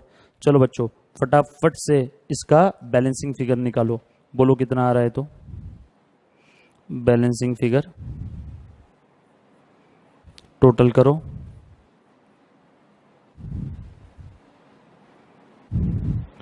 चलो बेटा मैं टोटल कर लूँ क्या? ध्यान देना सभी ने। चलो, पोस्ट की इनकम में से पोस्ट के खर्चे माइनस करो, प्री की इनकम में से प्री के खर्चे माइनस करो। चलो फटाफट से करो बेटा, मैं पोस्ट का कर रहा हूं पहले। 7,22,000 माइनस पोस्ट के खर्चे देखना जरा, minus 60,000 minus 62,000 minus 1,64,000 minus 9,500 minus 12,000 minus 25,000 minus 20,900 minus 66,500 minus 26,000 minus 28,000 minus 30,000 minus, और तो कुछ है नहीं, कितना है बेटा? 2,18,000, 2,18,100। यस, ये आ गया आपका revenue profit. Revenue profit, revenue nature, post profit है। चलो बेटा मैं प्री का कर रहा हूं, ध्यान देना। 3,42,000 plus 36,000 plus 7,000 minus minus 30,000 minus 23,000 minus 82,000 minus 4,500 minus 6,000 minus 9,900 minus 31,500 minus 15,000 minus 11,200। कितना आया? 1 लाख। ये प्री का कितना है बेटा? 1,71,900। ये आ गया capital profit. Capital profit simple था, एक बार ध्यान देना। ये आ गया आपका रेवेन्यू प्रॉफिट और ये आ गया आपका कैपिटल प्रॉफिट। कैपिटल प्रॉफिट कितना रे बाबा? 1,71,900। क्रॉस चेक करके देख लेना। 1,71,900 plus 2,18,100 is equal to 3,90,000। Question में भी चेक कर लो, टोटल नेट प्रॉफिट 3,90,000 है क्या? डन। ये आ गया बेटा आपका bifurcated profit and loss account. कुछ था इसमें? कुछ नहीं था, बस क्वेश्चन में जो कंबाइंड इंफॉर्मेशन दी है उस कंबाइंड इंफॉर्मेशन को क्या करो? On some reasonable basis bifurcate करो। कैसे बाइफरकेट करना है बेटा? एडिशनल इंफॉर्मेशन में दिया होगा, और अगर नहीं दिया है तो on some reasonable basis. Done. लिखा बेटा सभी ने? ओके।